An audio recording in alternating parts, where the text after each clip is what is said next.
ഇന്ന് രാത്രിയിലെ ദൈവവചന ചിന്തയ്ക്ക് അടിസ്ഥാനമായി ഏവർക്കും വളരെ പരിചിതമായ ഒരു തിരുവെഴുത്ത് വായിച്ച് സഹായിക്കണം. മൈക്കിൽ കൂടെ വായിക്കുന്നതായിരിക്കും കുറച്ചുകൂടെ ഉചിതം. വായിക്കുന്നവരെ ശ്രദ്ധിച്ച് തെറ്റുകൂടാതെ വായിച്ച് സഹായിക്കുകയും ചെയ്യണമെന്ന് അപേക്ഷിക്കുന്നു. വേദപുസ്തകം വായിക്കുമ്പോൾ, ഇങ്ങനെയുള്ള പൊതുരംഗങ്ങളിൽ വായിക്കുമ്പോൾ എന്നും വേദപുസ്തകം വായിക്കുകയും ധ്യാനിക്കുകയും ചെയ്യുന്നവർ വേണം വായിച്ചു തരാൻ. വാർഷിക കൺവെൻഷന് മാത്രം വായിക്കാൻ വരുന്ന ആൾക്കാരുണ്ട്, അവർ തെറ്റിക്കും. മാസത്തിലൊന്ന് വായിക്കുന്നവരുണ്ട്, അവരും തെറ്റിക്കും. എന്നും ഇത് വായിച്ച് ധ്യാനിക്കുന്നവർക്ക് കുറച്ചുകൂടെ തിട്ടമുണ്ടായിരിക്കും. അപ്പം അതുകൊണ്ട് ഇന്ന് രാത്രി തിരുവചനത്തിൽ നിന്ന് ചില കാര്യങ്ങൾ ശാന്തമായിട്ട് നമുക്ക് ചിന്തിക്കാം. അതിന് അടിസ്ഥാനമായിട്ട് ഏവർക്കും വളരെ പരിചിതമായ വെളിപ്പാട് പുസ്തകം 2-ാം അധ്യായത്തിൻ്റെ 17-ാമത്തെ തിരുവെഴുത്ത് ഒന്ന് വായിച്ച് സഹായിക്കണമെന്ന് അപേക്ഷിക്കുന്നു. ആത്മാവ് സഭകളോട് പറയുന്നത് എന്തെന്ന് ചെവിയുള്ളവൻ കേൾക്കട്ടെ. ജയിക്കുന്നവന് ഞാൻ മറഞ്ഞിരിക്കുന്ന മന്ന കൊടുക്കും. ഞാൻ അവന് വെള്ളക്കല്ലും ലഭിക്കുന്നവനല്ലാതെ ആരും അറിയാത്തതും ആ കല്ലിന്മേൽ എഴുതിയിരിക്കുന്നതുമായ പുതിയ പേരും കൊടുക്കും. ഒരു വാക്കുകൂടെ പ്രാർത്ഥിക്കാം. പരിശുദ്ധനും വിശ്വസ്തനുമാകുന്ന ഞങ്ങളുടെ ദൈവമേ, ഈ നല്ല രാത്രി സമയത്തിനായിട്ട് സ്തോത്രം. അങ്കമാലി പട്ടണത്തിൽ ഈ സ്ഥലത്ത് ഈ ഓഡിറ്റോറിയത്തിൽ അവിടുത്തെ ദാസിദാസന്മാരാകുന്ന ഞങ്ങൾക്ക് ഒന്നിച്ച് ഇന്ന് രാത്രി ഇങ്ങനെ സമ്മേളിപ്പാൻ ദൈവം തന്ന അവസരത്തിനായിട്ട് സ്തോത്രം. അതിന് മുഖാന്തരമായി ഈ സ്ഥലം സഭ ശുശ്രൂഷകർ, ചുമതലപ്പെട്ടവർ, വിശേഷിച്ച് ബഹുമാനപ്പെട്ട കുര്യാക്കോസ് പാസ്റ്റർ, പ്രിയപ്പെട്ടവരെ ദൈവം ഒരുക്കിയതിനാൽ സ്തോത്രം. കടന്നു വന്ന കർത്തൃദാസന്മാർ, ദൈവമക്കൾ, പ്രിയപ്പെട്ടവരെയും തൃക്കരങ്ങളിലേക്ക് വീണ്ടും ഭാരമേൽപ്പിച്ച് പ്രാർത്ഥിക്കുന്നു. ഏവരുടെ മേലും കൃപ ചൊരിയണമേ. പ്രാർത്ഥിച്ചാരംഭിച്ച സമയം മുതൽ ഇതുവരെ അവിടുത്തെ നടത്തിപ്പുണ്ടായിരുന്നതിനാൽ സ്തോത്രം. തുടർന്നും തിരുവചനം ധ്യാനിപ്പാൻ ഈ രാത്രിയിൽ ആവശ്യമായ കൃപ ഞങ്ങൾക്ക് നൽകണം. പ്രിയപുത്രനെ ഞങ്ങൾ കൂടി മഹത്വപ്പെടുത്തണമേ. യേശുക്രിസ്തുവിൻ്റെ നിസ്തുല്യ നാമത്തിൽ തന്നെ ആമേൻ. നമ്മുടെ കരവും ശബ്ദവും ഉയർത്തി ദൈവത്തെ മഹത്വപ്പെടുത്താം. ഹല്ലേലൂയ. അനുഗ്രഹപ്രദമായ ഈ നല്ല രാത്രി സമയത്തിനായിട്ട് ദൈവത്തിന് മഹത്വം. ഈ സഭയുടെ ശുശ്രൂഷ ചെയ്യുന്ന കർത്തൃദാസൻ, ഇവിടെയുള്ള ദൈവമക്കൾ, വിശേഷിച്ച് ഇന്ന് രാത്രിയിലെ യോഗാധ്യക്ഷൻ, അപ്പോൾ തന്നെ വേദിയിലും സദസ്സിലുമായിരിക്കുന്ന ആദരണീയരായ കർത്തൃദാസന്മാർ പലരുണ്ട്. എല്ലാവർക്കും ഇന്ത്യ ദൈവസഭയുടെ അനുഗ്രഹിക്കപ്പെട്ട സെൻട്രൽ പാസ്റ്റർ അല്ലെങ്കിൽ ഡിസ്ട്രിക്ട് പാസ്റ്ററാണ് ബഹുമാനപ്പെട്ട BP തോമസ് അവർകൾ. ദീർഘവർഷമായി അദ്ദേഹവുമായിട്ട് ആത്മീക ബന്ധവും അദ്ദേഹം ഇരിക്കുന്ന സഭകളിലുമൊക്കെ ധാരാളം പ്രാവശ്യം ശുശ്രൂഷയ്ക്ക് പോയി സംബന്ധിപ്പാനും ശുശ്രൂഷിപ്പാനും ഇടയായിട്ടുണ്ട്. ഇങ്ങോട്ട് വന്നത് ഞാനിപ്പോൾ അറിയുന്നത് പുതുപ്പള്ളിയിലായിരുന്നു. ബഹുമാന്യ കർത്തൃദാസൻ, അദ്ദേഹം നന്നായിട്ട് ദൈവോചനം സംസാരിക്കുന്ന കർത്തൃദാസൻ, അല്ല അടുക്കടുക്കായിട്ട് ദൈവോചനം പറയും. ഈ സഭയുടെ പ്രധാന ചുമതല വഹിക്കുന്ന ആദരണീയ കർത്തൃദാസൻ ബഹുമാനപ്പെട്ട കുര്യാക്കോസ് പാസ്റ്റർ, അദ്ദേഹം വളരെ ശ്രേഷ്ഠനായൊരു ദൈവദാസൻ. അത് അദ്ദേഹവുമായിട്ട് ഇടപെട്ട് കഴിയുമ്പോൾ അറിയാം അദ്ദേഹത്തിൻ്റെ വിശേഷത. മുഖസ്തുതിയൊന്നും പറയല്ല, തികഞ്ഞ ആത്മീയനാണ്. അദ്ദേഹത്തിൽ നിന്ന് ഒത്തിരി കാര്യം പഠിക്കാനും അറിയാനുമുണ്ട്. ആദരണീയ കർത്തൃദാസനെ ഓർത്തും ദൈവത്തെ സ്തുതിക്കുന്നു. ഇവിടെ പ്രാർത്ഥനയിൽ സഹായിച്ച ബഹുമാന്യ കർത്തൃദാസന്മാർ സാന്നിധ്യം കൊണ്ടും സഹകരണം കൊണ്ടും ഈ ശുശ്രൂഷയ്ക്ക് വളരെ അനുഗ്രഹമാണ്. മറ്റ് ബഹുമാന്യ ദൈവദാസന്മാരും ദൈവമക്കളും, അനുഗ്രഹിക്കപ്പെട്ടതായ ഗായക സംഘം, മൈക്ക് ഓപ്പറേറ്റ് ചെയ്യുന്നവർ, വീഡിയോ പകർത്തുന്നവർ, ഈ അങ്കമാലി പട്ടണത്തിലും ഇതിന് പ്രാന്തപ്രദേശങ്ങളിലുമൊക്കെ കർത്താവിൻ്റെ സാക്ഷ്യം വഹിക്കുന്ന ആദരണീയരായ എല്ലാ ദൈവമക്കൾ, അത് സഭാവ്യത്യാസം കൂടാണ്. ഇന്ന് രാത്രി ഇവിടെ കൂടപ്പെട്ടിരിക്കുന്ന എല്ലാവരും, ഓൺലൈനിലുള്ളവർ, ഇതിന് ശേഷമായിട്ട് ആരെങ്കിലും ഈ ശുശ്രൂഷ കാണുകയോ കേൾക്കുകയോ ചെയ്യുന്നുണ്ടെങ്കിൽ അങ്ങനെയുള്ള പ്രിയപ്പെട്ടവർ എല്ലാവർക്കും യേശുക്രിസ്തുവിൻ്റെ നിസ്തുല്യ നാമത്തിൽ ഈ സന്ധിയിൽ വന്ദനം. ഒരു 1.5 മണിക്കൂർ മുമ്പ് വരേണ്ടതാണ്. അവിടെ പാലത്തിൻ്റെ അവിടെ എല്ലാം അങ്ങ് ബ്ലോക്കായിപ്പോയി, പെരുമ്പാവൂർ മുതൽ. അതുകൊണ്ടാണ് അല്പം വൈകിയത്. എങ്കിലും ഈ സമയത്ത് എത്തിച്ചേരുവാൻ ദൈവം കൃപ നൽകി. ഇവിടുത്തെ ശുശ്രൂഷയ്ക്ക് ഭംഗമൊന്നും വന്നില്ലല്ലോ. ഇന്ന് രാത്രി കൂടപ്പെട്ടിരിക്കുന്ന എല്ലാവരെയും ദൈവം അനുഗ്രഹിക്കട്ടെ. ചില ദിവസങ്ങൾക്ക് മുമ്പ് ഈ സഭയോടുള്ള ബന്ധത്തിൽ വേങ്ങൂര് ഇതുപോലെ ഒരു ഏകദിന സുവിശേഷ യോഗത്തിൽ സംബന്ധിപ്പാൻ ശുശ്രൂഷിപ്പാനിടയായി. അന്നും ഇതുപോലൊരു ഓഡിറ്റോറിയത്തിലായിരുന്നു. ധാരാളം ആൾക്കാർ അവിടെ വന്ന് ആ ശുശ്രൂഷയിൽ സംബന്ധിച്ചു. ഇന്നും ഏകദിനമായിട്ട് ഈ ശുശ്രൂഷ ക്രമീകരിച്ച് ഇത്രയും പേർക്ക് വരുവാനിടയായി. വലിയ കാര്യമാണ്. കാരണം നല്ല മഴയാണ്. അതിനെയൊക്കെ തരണം ചെയ്ത് ഇന്ന് രാത്രി ഇവിടെ കൂടപ്പെട്ടത് അത് വലിയ കാര്യമാണ്. ദൈവത്തിൻ്റെ മഹത്വം. നിങ്ങളെല്ലാവരെയും ദൈവം അനുഗ്രഹിക്കട്ടെ. നിങ്ങളുടെ സമയം അധികം കവർന്നെടുക്കുന്നില്ല. ഇന്ന് രാത്രി തിരുവചനത്തിൽ നിന്ന് വളരെ ലളിതമായിട്ട് ശാന്തമായിട്ട് ചില ചിന്തകൾ നമുക്ക് ഒന്ന് ചായ വറക്കാം. അങ്കമാലിയിൽ പ്രസംഗിക്കുക എന്ന് പറഞ്ഞാൽ അത് അല്പം കടുപ്പമാണ്. കാരണം ഇവിടെ ഈ ബ്രദറൻ സഭകൾ പലതുണ്ട്. വചനത്തിലൊക്കെ നല്ല തിട്ടമുള്ളവരും പരിജ്ഞാനമുള്ളവരും എന്നാൽ ഇവിടുന്ന് ബൈബിളുമൊക്കെ ഇറങ്ങിയിരിക്കുക. അങ്ങനെ വചനത്തിൽ വളരെ ജ്ഞാനവും തിട്ടവും തിറവുമുള്ളവർ ഈ ദേശത്തുണ്ട്. വിവിധ സഭാവിഭാഗങ്ങളുമുണ്ട്. അപ്പോൾ വളരെ വചനപരിജ്ഞാനമുള്ളവരുടെ നടുവിലാണ് ഞാൻ ഇന്ന് രാത്രി ശുശ്രൂഷിക്കുന്നത്, നല്ല ബോധ്യത്തോടെ. ദൈവം നിങ്ങളെ എല്ലാവരെയും അനുഗ്രഹിക്കട്ടെ. ചില നാളുകൾക്ക് മുമ്പ് ഈ അങ്കമാലിയിൽ ഒരു കൺവെൻഷൻ ക്രമീകരിച്ചു. അപ്പോൾ അന്ന് വരാനൊക്കെ ഒരുങ്ങിയപ്പോൾ അത് എൻ്റെ കുഴപ്പമല്ല, ആ നടത്തിപ്പുകാരുടെ കുഴപ്പമല്ല, കുരുട്ടുബുദ്ധി. അപ്പം കുരുട്ടുബുദ്ധിയാൽ അത് നടന്നില്ല, വരാനൊത്തില്ല. ആരാന്ന് ചിലപ്പം കക്ഷികളൊക്കെ ഇവിടെ കാണും, അതുകൂടെ ഒന്ന് അറിയാനാണ്. ഒരു ചെറിയ കുരുക്കൊപ്പിച്ചു. അപ്പം ഞാനൊന്നും മിണ്ടിയില്ല, പ്രാർത്ഥിച്ചു.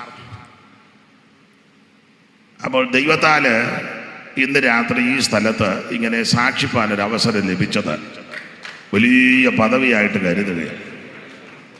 സ്തോത്രം. ക്ഷണിച്ചവർക്ക് നന്ദി. മറ്റ് വിശദാംശങ്ങളിലേക്കൊന്നും പോകുന്നില്ല. ഈ രാത്രി വായിച്ച തിരുവചനത്തിൻ്റെ വെളിച്ചത്തിൽ ചില കാര്യങ്ങൾ നമുക്ക് വളരെ ലളിതമായിട്ട് ചിന്തിക്കാം. അതിന് അടിസ്ഥാനമായിട്ട് വായിച്ചത് വെളിപ്പാട് പുസ്തകം 2-ാം അധ്യായത്തിൻ്റെ 17-ാം വാക്യമാണ്. ഒന്നുകൂടെ വായിച്ച് സഹായിച്ചാട്ടെ. ആത്മാവ് സഭകളോട് പറയുന്നത് എന്തെന്ന് ചെവിയുള്ളവൻ കേൾക്കട്ടെ. ജയിക്കുന്നവന് ഞാൻ മറഞ്ഞിരിക്കുന്ന മന്ന കൊടുക്കും. ഞാൻ അവന് മതി. ജയിക്കുന്നവന് ഞാൻ മറഞ്ഞിരിക്കുന്ന മന്ന കൊടുക്കും. മറഞ്ഞിരിക്കുന്ന മന്ന കൊടുക്കും. ഇത് ആരോടാണ് പറയുന്നതെന്ന് 12-ാം വാക്യം ഒന്ന് വായിക്കാം. പെർഗമോസിലെ സഭയുടെ ദൂതൻ എഴുതുക. അപ്പോൾ പെർഗമോസിലെ സഭയുടെ ദൂതന ഇത് എഴുതുന്നത്. ആ പെർഗമോസ് സഭയോട് പറയുകയാണ്, ജയിക്കുന്നവന് ഞാൻ മറഞ്ഞിരിക്കുന്ന മന്ന കൊടുക്കും. കരവും ശബ്ദവും ഉയർത്തി ഒരിക്കൽ കൂടി ദൈവത്തെ മഹത്വപ്പെടുത്താം. മാർന്നിടും പെർഗമോസഭേ മാർന്നിടും പെർഗമോസഭേ മാർന്നിടും പെർഗമോസഭേ മാർന്നിടും.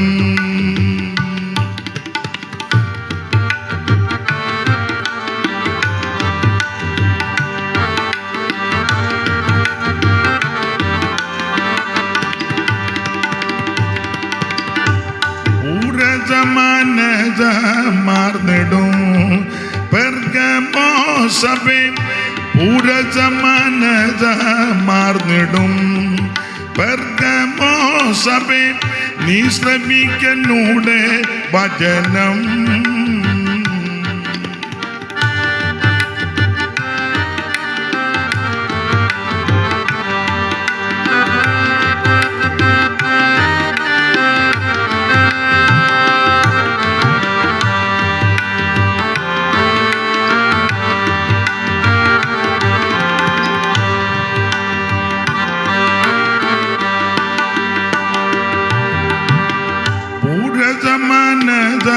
മാർന്നിടും.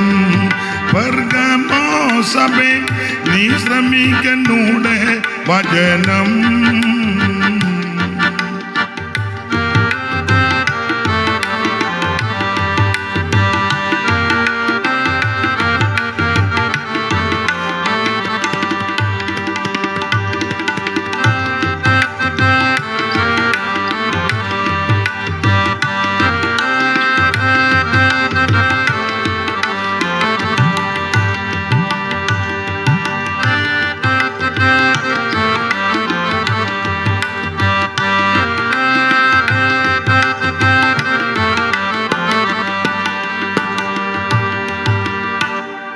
ഈ നല്ല രാത്രി സമയത്തിനായിട്ട് ദൈവത്തെ മഹത്വപ്പെടുത്തുന്നു.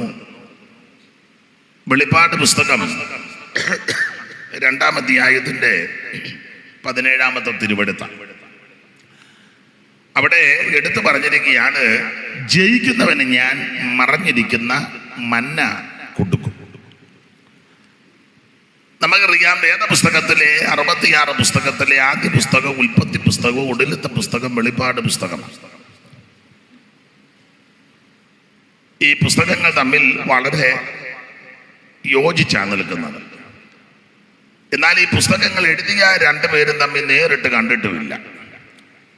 എന്നാൽ വായിച്ചു വരുമ്പം നമുക്ക് ചിന്ത വരും, രണ്ടുപേരോട് ഒന്നിച്ചിരുന്ന് എഴുതി, അല്ലെങ്കിൽ ഒരാൾ എഴുതിയതുപോലെ തോന്നും. അത്രയ്ക്ക് കൃത്യമായിട്ട് പുസ്തകം രണ്ടും ക്രമീകരിച്ചിരിക്കുന്നത്. ഉൽപ്പത്തി പുസ്തകം ആരംഭിക്കുന്നത് ദൈവത്തിലാണ്. വായിച്ചേ മോളെ.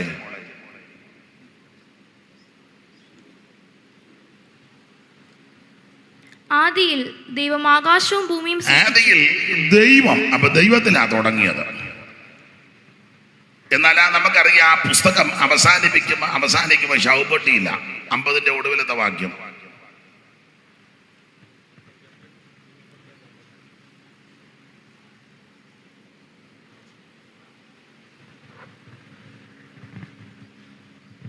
യോസേപ്പ് 110 വയസ്സുള്ളവനായി മരിച്ചു. അവർ അവനെ സുഗന്ധവർഗമിട്ട് അവനെ മിസ്രയീമിൽ ഒരു ശവപ്പെട്ടിയിൽ വെച്ചു. അപ്പോൾ ശവപ്പെട്ടിയിലാണ് ഈ പുസ്തകം അവസാനിക്കുന്നത്. ഉൽപ്പത്തി പുസ്തകം മരണം. എന്നാൽ വെളിപ്പാട് പുസ്തകത്തിലേക്ക് പ്രവേശിക്കുമ്പോൾ നാം ഇങ്ങനെ കാണുന്നു, ഇനി മരണം ഉണ്ടാകയില്ല. അപ്പം ഈ പുസ്തകം വളരെ പ്രയോജനപ്രദമായ ചേർത്ത് പഠിക്കേണ്ട പുസ്തകമാണ്. ആട്ടെ, അംഗവാലിക്കാരെ ഇതൊന്നും പഠിപ്പിക്കേണ്ട കാര്യമില്ല. എല്ലാം പഠിച്ച് തികഞ്ഞിരിക്കുക, ഇരിപ്പ് കാണുമ്പോൾ അറിയാം. അതുകൊണ്ട് പുസ്തകം പോലും കൊണ്ടുവന്നിട്ടില്ല. കൊണ്ടുവന്നവർ തുറക്കുന്നുമില്ല. ഇത്രയ്ക്ക് നല്ല തിട്ടവും ഒക്കെ ഉള്ളവരാ. ദൈവം നിങ്ങളെ അനുഗ്രഹിക്കട്ടെ.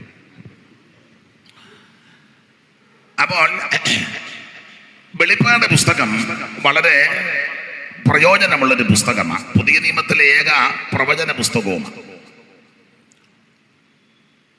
ഈ വെളിപ്പാട് പുസ്തകം എഴുതിയത് നമുക്കറിയാം അപ്പോസ്തലനാകുന്ന യോഹന്നാൻ. യോഹന്നാന്റെ ഒരു വിശേഷത,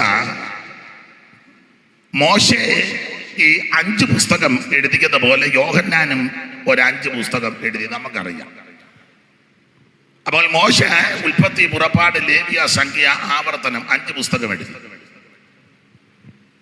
ചില വാക്യങ്ങളും ചില വിഷയങ്ങളുമായിട്ട് തർക്കമുണ്ട്. എന്നിരുന്നാലും ഒറ്റ വാക്യം പറഞ്ഞാൽ മോശ 5 പുസ്തകം എഴുതി.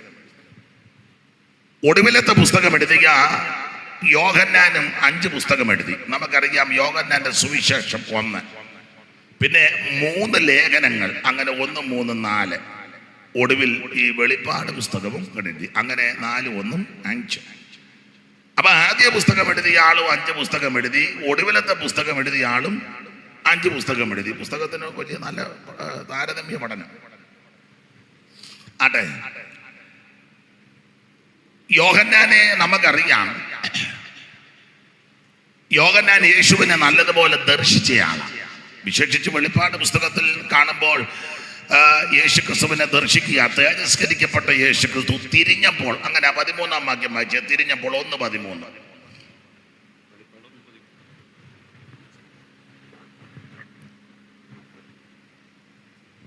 ഞാൻ ഈ ബഹുമാനപ്പെട്ട മോള് നന്നായിട്ട് വാക്യം വായിക്കുന്ന, എന്നാലും ഒരു ദൈവദാസന്മാരോ ഒരു സഹോദരന്മാരോ ഒന്ന് വായിച്ചു. തിരിഞ്ഞപ്പോൾ 7 പൊൻവിളക്കുകളെയും നിലവിളക്കുകളുടെ നടുവിൽ നിലയങ്കി ധരിച്ച് മാറത്ത് പൊൻകച്ച കെട്ടിയവനായി മനുഷ്യപുത്രനോട് സദൃശ്യനായവനെയും കണ്ടു. അപ്പൊ ശ്രദ്ധിക്കുക, വെളിപ്പാട് പുസ്തകത്തിൽ യോഹന്നാൻ അപ്പോസ്തലൻ യേശുക്രിസ്തുവിനെ ദർശിക്കുക എന്ന് പറഞ്ഞാൽ, മുൻപ് യേശുവിനെ യോഹന്നാൻ കണ്ടതാ, നല്ലതുപോലെ കണ്ടതാ. ആ കാഴ്ചയല്ല ഇപ്പൊ കണ്ടത്. നമുക്കറിയാം വേദപുസ്തകത്തിന്റെ വെളിച്ചത്തിൽ, അതിന് മുമ്പുള്ള ചരിത്രമൊന്നും കൊടുത്തിട്ടില്ല, പക്ഷെ വേദപുസ്തകത്തിന്റെ വെളിച്ചത്തിൽ യോഹന്നാൻ അപ്പോസ്തലൻ യേശുവിനെ കാണുന്ന സന്ദർഭം നമുക്കറിയാം. മർക്കോസിന്റെ സുവിശേഷം 1-ാം അധ്യായത്തിന്റെ 16-ാം വാക്യം ആദ്യം വായിക്കാം. മർക്കോസ് 1:16.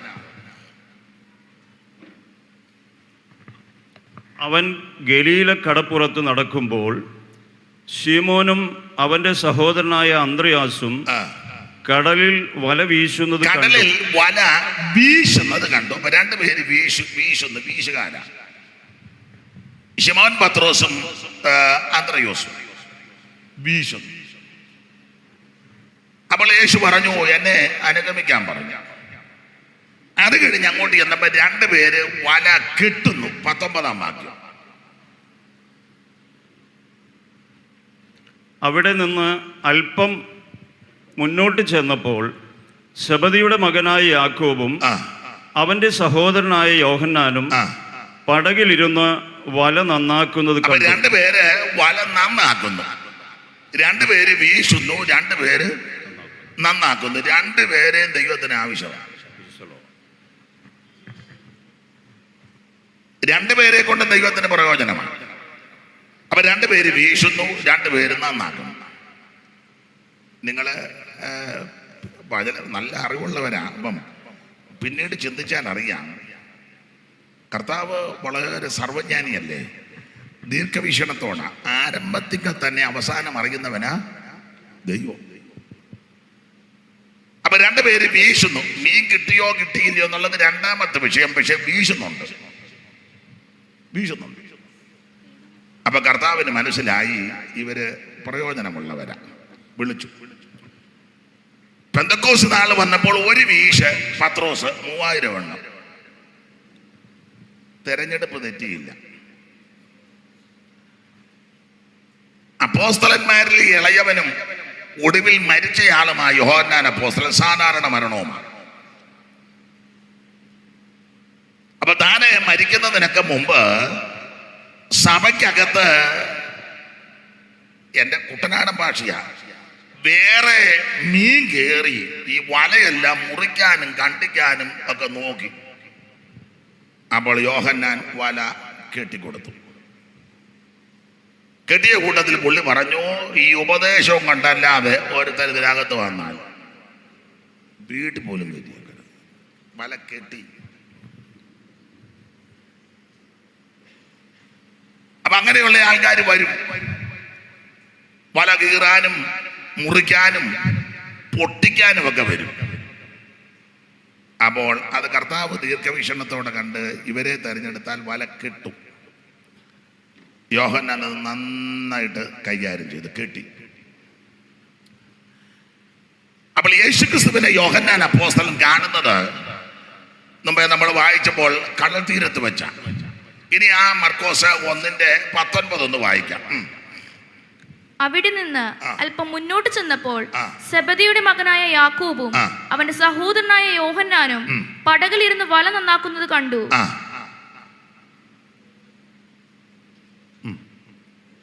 ഉടനെ അവരെയും വിളിച്ചു. അവർ അപ്പനായ സെബദിയെ കൂലിക്കാരോട് കൂടി പടകിൽ വിട്ട് അവനെ അനുഗമിച്ചു. അപ്പൊ യേശുക്രിസ്തുവിനെ യോഹന്നാൻ ദർശിക്കുന്ന വല നന്നാക്കിക്കൊണ്ടിരുന്നപ്പോൾ ഒരു വ്യക്തി വന്നു, കണ്ടു, സംസാരിച്ചു. അപ്പൊ ഇത് സാധാരണ ഒരു കാഴ്ചയാണ്. യോഹന്നാനെ പോലെ തന്നെ ഒരാൾ തന്നെയല്ല, അല്പം ബന്ധമൊക്കെ ഉണ്ടല്ലോ. ഇവർക്ക് വേറൊരു പേരുണ്ട്, ഇടിമക്കളെന്ന. കർത്താവ് അതൊക്കെ ഒന്ന് തിരുത്തി കർത്താവിൻ്റെ കൂടെ നടന്നപ്പം ഒത്തിരി ശാന്തരായി. ആട്ടെ, അപ്പൊ ഈ ഗലീല കടപ്പുറത്ത് വെച്ച് യേശുവിനെ കണ്ടു യോഹന്നാൻ. എന്നാൽ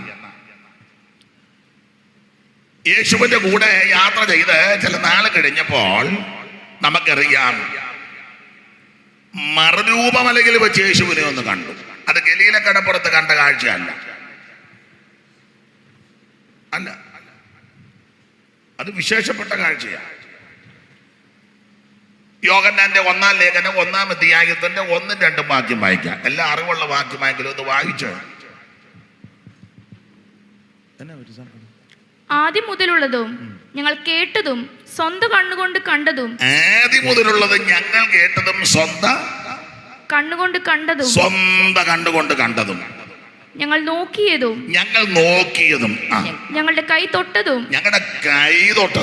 ആയ ജീവന്റെ വചനം. ശ്രദ്ധിച്ചേ, ആദിയിൽ വചനം ഉണ്ടായിരുന്നു, വചനം ദൈവത്തോടുകൂടി, ആ വചനം ദൈവമായി. വചനത്തെ കണ്ടു, കേട്ടു, തൊട്ടു, രുചിച്ചു.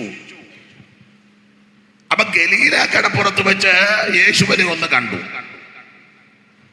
ഒരു നല്ല ഒത്തൊരു മനുഷ്യൻ, ഒന്നുകൂടെ പറഞ്ഞ ലക്ഷണമൊത്തൊരു മനുഷ്യൻ. യേശുവിന് ഈ ലക്ഷണക്കേടൊന്നുമില്ല കേട്ടോ. ഒരു തല മതിയല്ലോ, എന്തിനാ? നല്ല തലയാന്ന് ഒന്ന് മതി. നല്ല തലയാന്ന്.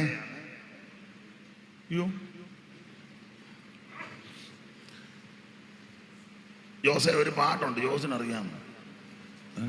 നോക്കാം. സാറിന്റെ പാട്ടാന്ന് തോന്നുന്നു, സൈമൺ സാറിന്റെ ആണെന്ന് തോന്നുന്നു. ഇവിടെ ബ്രദറുകാർ കാണും, ഒന്ന് കൈ പൊക്കിക്കുക. സഭ മാറ്റാനൊന്നുമല്ല, എന്ന് അറിയാനോ. ആരും വന്നില്ല. യോ, ബ്രദറ സഭയിൽ പോകുന്നവർ ഉണ്ട്, എന്ന് കൈ പൊക്കാൻ. ജിജോ ഒന്നും വന്നില്ല. ഉണ്ടെങ്കിലും കൈ പൊക്കുകയില്ല.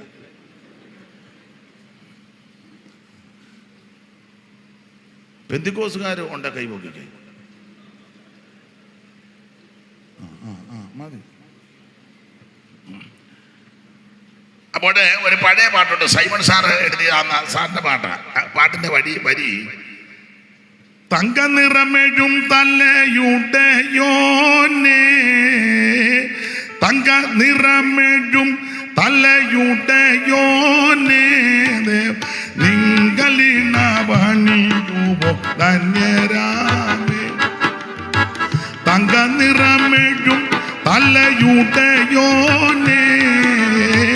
തങ്ക നിറമെഴും തലയുടയോനേ. അതെ, അപ്പോൾ നല്ല തലയാന്നേ ഒന്ന് മതി. അപ്പൊ യേശു ക്രിസ്തു ആ ഗലീല കടപ്പുറത്ത് വെച്ച് കണ്ട ലക്ഷണമൊത്ത ഒരു പുരുഷൻ. എന്നാൽ മറുരൂപമലയിൽ വെച്ച് യോഹന്നാൻ ദർശിച്ചപ്പോൾ വ്യത്യസ്തമാണ്. ഭൂമിയിൽ ഒരലക്കകാരനും അലക്കി വെളുപ്പിക്കാൻ വകിയാത്ത വിധത്തിൽ അവിടുത്തെ വസ്ത്രം വെണ്മയായി, അവിടുത്തെ മുഖം സൂര്യനെ പോലെ പ്രകാശിക്കുക. പേരിശ്ശേരിലെ മത്തായിച്ചൻ എഴുതിയ ഒരു പാട്ടുണ്ട്. ഈ പഴയ പാട്ടുകളാണ് നല്ലത്, പുതിയതെല്ലാം മോശമാണെന്ന് പറയത്തില്ല, എന്നാലും പഴയതാ. പുതിയതെല്ലാം കൊള്ളുകയല്ലെന്ന് എന്നാലും പഴയ പാട്ട് നല്ല പാട്ടുകൾ. അപ്പൊ മത്തായിച്ചന് ഒരു പാട്ട് എഴുതി ഇങ്ങനെ: കോടി സൂര്യ പ്രഭയേറും രാജരാജ നിന്റെ കൂടെ വരും ഞങ്ങളെ കൺപാർക്കാദേവാ, നിന്റെ കൂടെ വരും ഞങ്ങളെ കൺപാർക്കാദേവാ. കോടി സൂര്യ പ്രഭയേറും രാജരാജ നിന്റെ കൂടെ വരും ഞങ്ങളെ കൺപാർക്കാദേവാ, നിന്റെ കൂടെ വരും ഞങ്ങളെ കൺപാർക്കാദേവാ. കോടി സൂര്യപ്രഭ. എനിക്ക് പഴയ പാട്ടുകളാ കൂടുതൽ ഇഷ്ടം.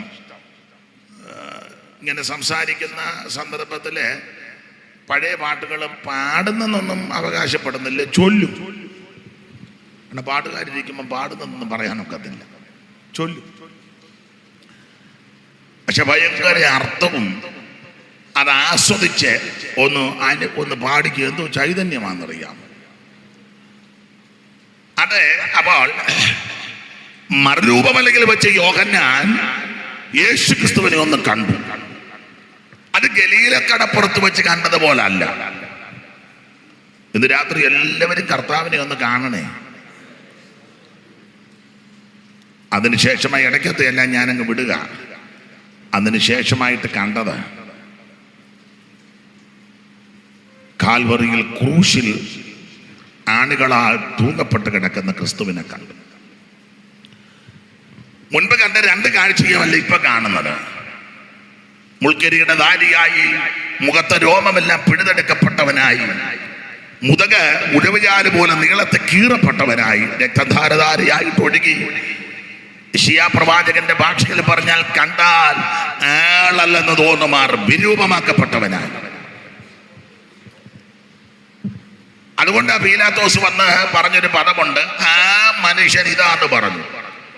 നിങ്ങൾ സംശയിക്കേണ്ട, തർക്കിക്കേണ്ട. ഇന്നലെ വൈകുന്നേരത്ത് പിടിച്ചത് കോമളരൂപിയാകുന്ന യൗവനയുക്തനായ ഒരു വ്യക്തിനെയാ. പക്ഷേ അടിച്ചും ഉപദ്രവിച്ചും ശോഭകേട് ചെയ്തും പങ്കപ്പാട് പീഡകളും ഒക്കെ സഹിച്ച് ഈ രൂപത്തിലായി. ദൈവത്തിന് മകത്ത് സംശയിക്കേണ്ട, ആ മനുഷ്യൻ ഇത് തന്നെയാന്ന് പറഞ്ഞു.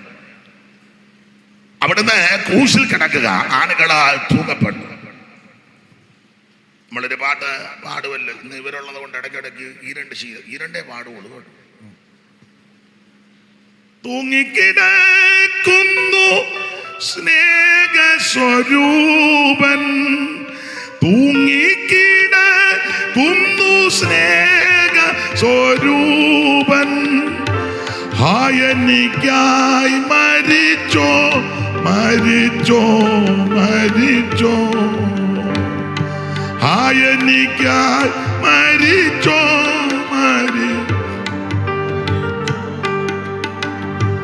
ആശ്ചര്യമേ ഇത് ആരാൽ വർണ്ണിച്ചിടാം, ആശ്ചര്യമേ ഇത് ആരാൽ വർണ്ണിച്ചിടാം. കൃപയേ കൃപയേ കൃപയേ, ഓ കൃപയേ. ചേർന്ന് പാടും. ഓ ചിന്തിയല്ലോ സ്വന്തര തം എനിക്കായി, ചിന്തിയല്ലോ സ്വന്തം രക്തം എനിക്കായി. ആശ്ചര്യമേ ഇത് ആശ്ചര്യമേ ഇത്. കൃപയേ കൃപയേ കൃപയേ കൃപയേ കൃപയേ കൃപയേ. കരമുയർത്തി കർത്താവിന് മഹത്വം കൊടുത്താട്ടെ. അപ്പൊ ശ്രദ്ധിക്കുക, ക്രൂശിൽ കിടക്കുന്ന യേശുവിനെ യോഹന്നാൻ ദർശിച്ചു. എല്ലാവരും പോയിട്ടും ക്രൂശിന്റെ ചുവട്ടിലുണ്ട്, അവിടെ നിൽക്കുക. അല്ല, അതുകൊണ്ടാ അമ്മയ്ക്ക് സംരക്ഷണം കൊടുക്കണമെന്ന് യോഹന്നാനോട് പറഞ്ഞു. സ്നേഹിച്ച ശിഷ്യനോട് പറഞ്ഞു, അമ്മ വേണ്ടെന്ന്. അപ്പനും അമ്മയെ അന്വേഷിക്കാതെ ലഘുലേഖ കൊടുക്കുന്ന ഒത്തിരി ബിരുദന്മാരെ എനിക്കറിയാം. പെറ്റതള്ളയ്ക്കും തന്തയ്ക്കും ചെലവിനും കൊടുക്കുകയല്ല, അന്വേഷിക്കത്തില്ല. രാവിലെ ഇറങ്ങും തമ്പിയുടെ ഹൃദയവുമായിട്ട്, തോളയിലൊരു മൈക്കും കാണും. യേശുക്രിസ്തു പാപികളെ നല്ല കാര്യമാണ്. മറ്റൊരുത്തലിലും ജനിപ്പിച്ച തന്തയും തള്ളയും നാറാന്നിരിക്കുക, അങ്ങോട്ട് പോവുകയില്ല, മിണ്ടുകയില്ല. എനിക്കറിയാം ഒത്തിരി എണ്ണത്തിൽ.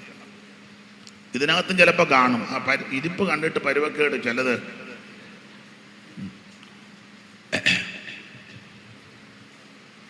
യോഹന്നാനെ പറ്റി പറയുന്നത് ഈ യേശുവിൻ്റെ അമ്മ മരിക്കുന്നത് വരെ എഫെസോസിലുണ്ടായിരുന്നെന്ന്. അമ്മയുടെ കാലം കഴിഞ്ഞാ പുള്ളി അമ്മയെ സംരക്ഷിച്ചു. വളരെ ആത്മാർത്ഥതയോടെ ആട്ടെ. അപ്പൊ ക്രൂശിന്റെ ചുവട്ടിൽ യോഹന്നാൻ നിൽക്കുക, അവിടുന്ന് നോക്കുന്നുണ്ട് ക്രൂശയിലോട്ട്. ഗലീലക്കടപ്പുറത്ത് വെച്ച് കണ്ട രൂപമല്ല, മറരൂപമല്ലെങ്കിൽ കണ്ട രൂപമല്ല, ഇപ്പം വ്യത്യസ്തമായി. ഇന്ന് രാത്രി മറ്റൊന്നും കണ്ടില്ലെങ്കിലും കടന്നു വന്ന പ്രിയപ്പെട്ടവർ ആ ക്രൂശിൽ തൂങ്ങപ്പെട്ട് കിടക്കുന്ന യേശുവിനെ ദർശിച്ചേച്ച് ഇവിടെ നിന്ന് തിരിച്ചു പോകാം.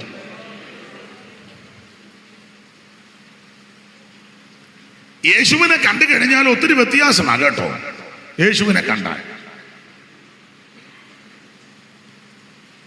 ഇടയ്ക്ക് കയറി പറയാം, നമുക്കറിയാമല്ലോ ഈ ഡമസ്കസിന്റെ പടിക്ക് വെച്ച് പൗലോസ് അല്ലെങ്കിൽ ശൗൽ യേശുവിനെ കണ്ടു. അത് അഗ്രിപ്പാവിനോടൊക്കെ വിസ്തരിക്കുന്ന സമയത്ത് പറയുന്ന സന്ദർഭത്തിലുണ്ട്. അതുകൊണ്ട് അഗ്രിപ്പ രാജാവ്, ഞാൻ സ്വർഗീയ ദർശനത്തിന് അനുസരണക്കേട് കാണിച്ചില്ലെന്ന 26:19 ഒന്ന് വായിച്ചോ. 26:19. അതുകൊണ്ട് അഗ്രിപ്പ രാജാവേ, ഞാൻ സ്വർഗീയ ദർശനത്തിന് അനുസരണക്കേട് കാണിക്കാതെ ആദ്യം ദമസ്കോസിലും യെരുശലേമിലും. മോനെ കോൺലെസ് മൈക്ക് ഉണ്ടോ? ഇത് പുള്ളിക്ക് കൊടുത്ത് വെച്ചാൽ അതിങ്ങോട്ട് പുള്ളി അവിടെ അടങ്ങിയിരിക്കല്ലോ, ഞാനല്ലേ അങ്ങോട്ടും ഇങ്ങോട്ട് നടക്കുന്നു.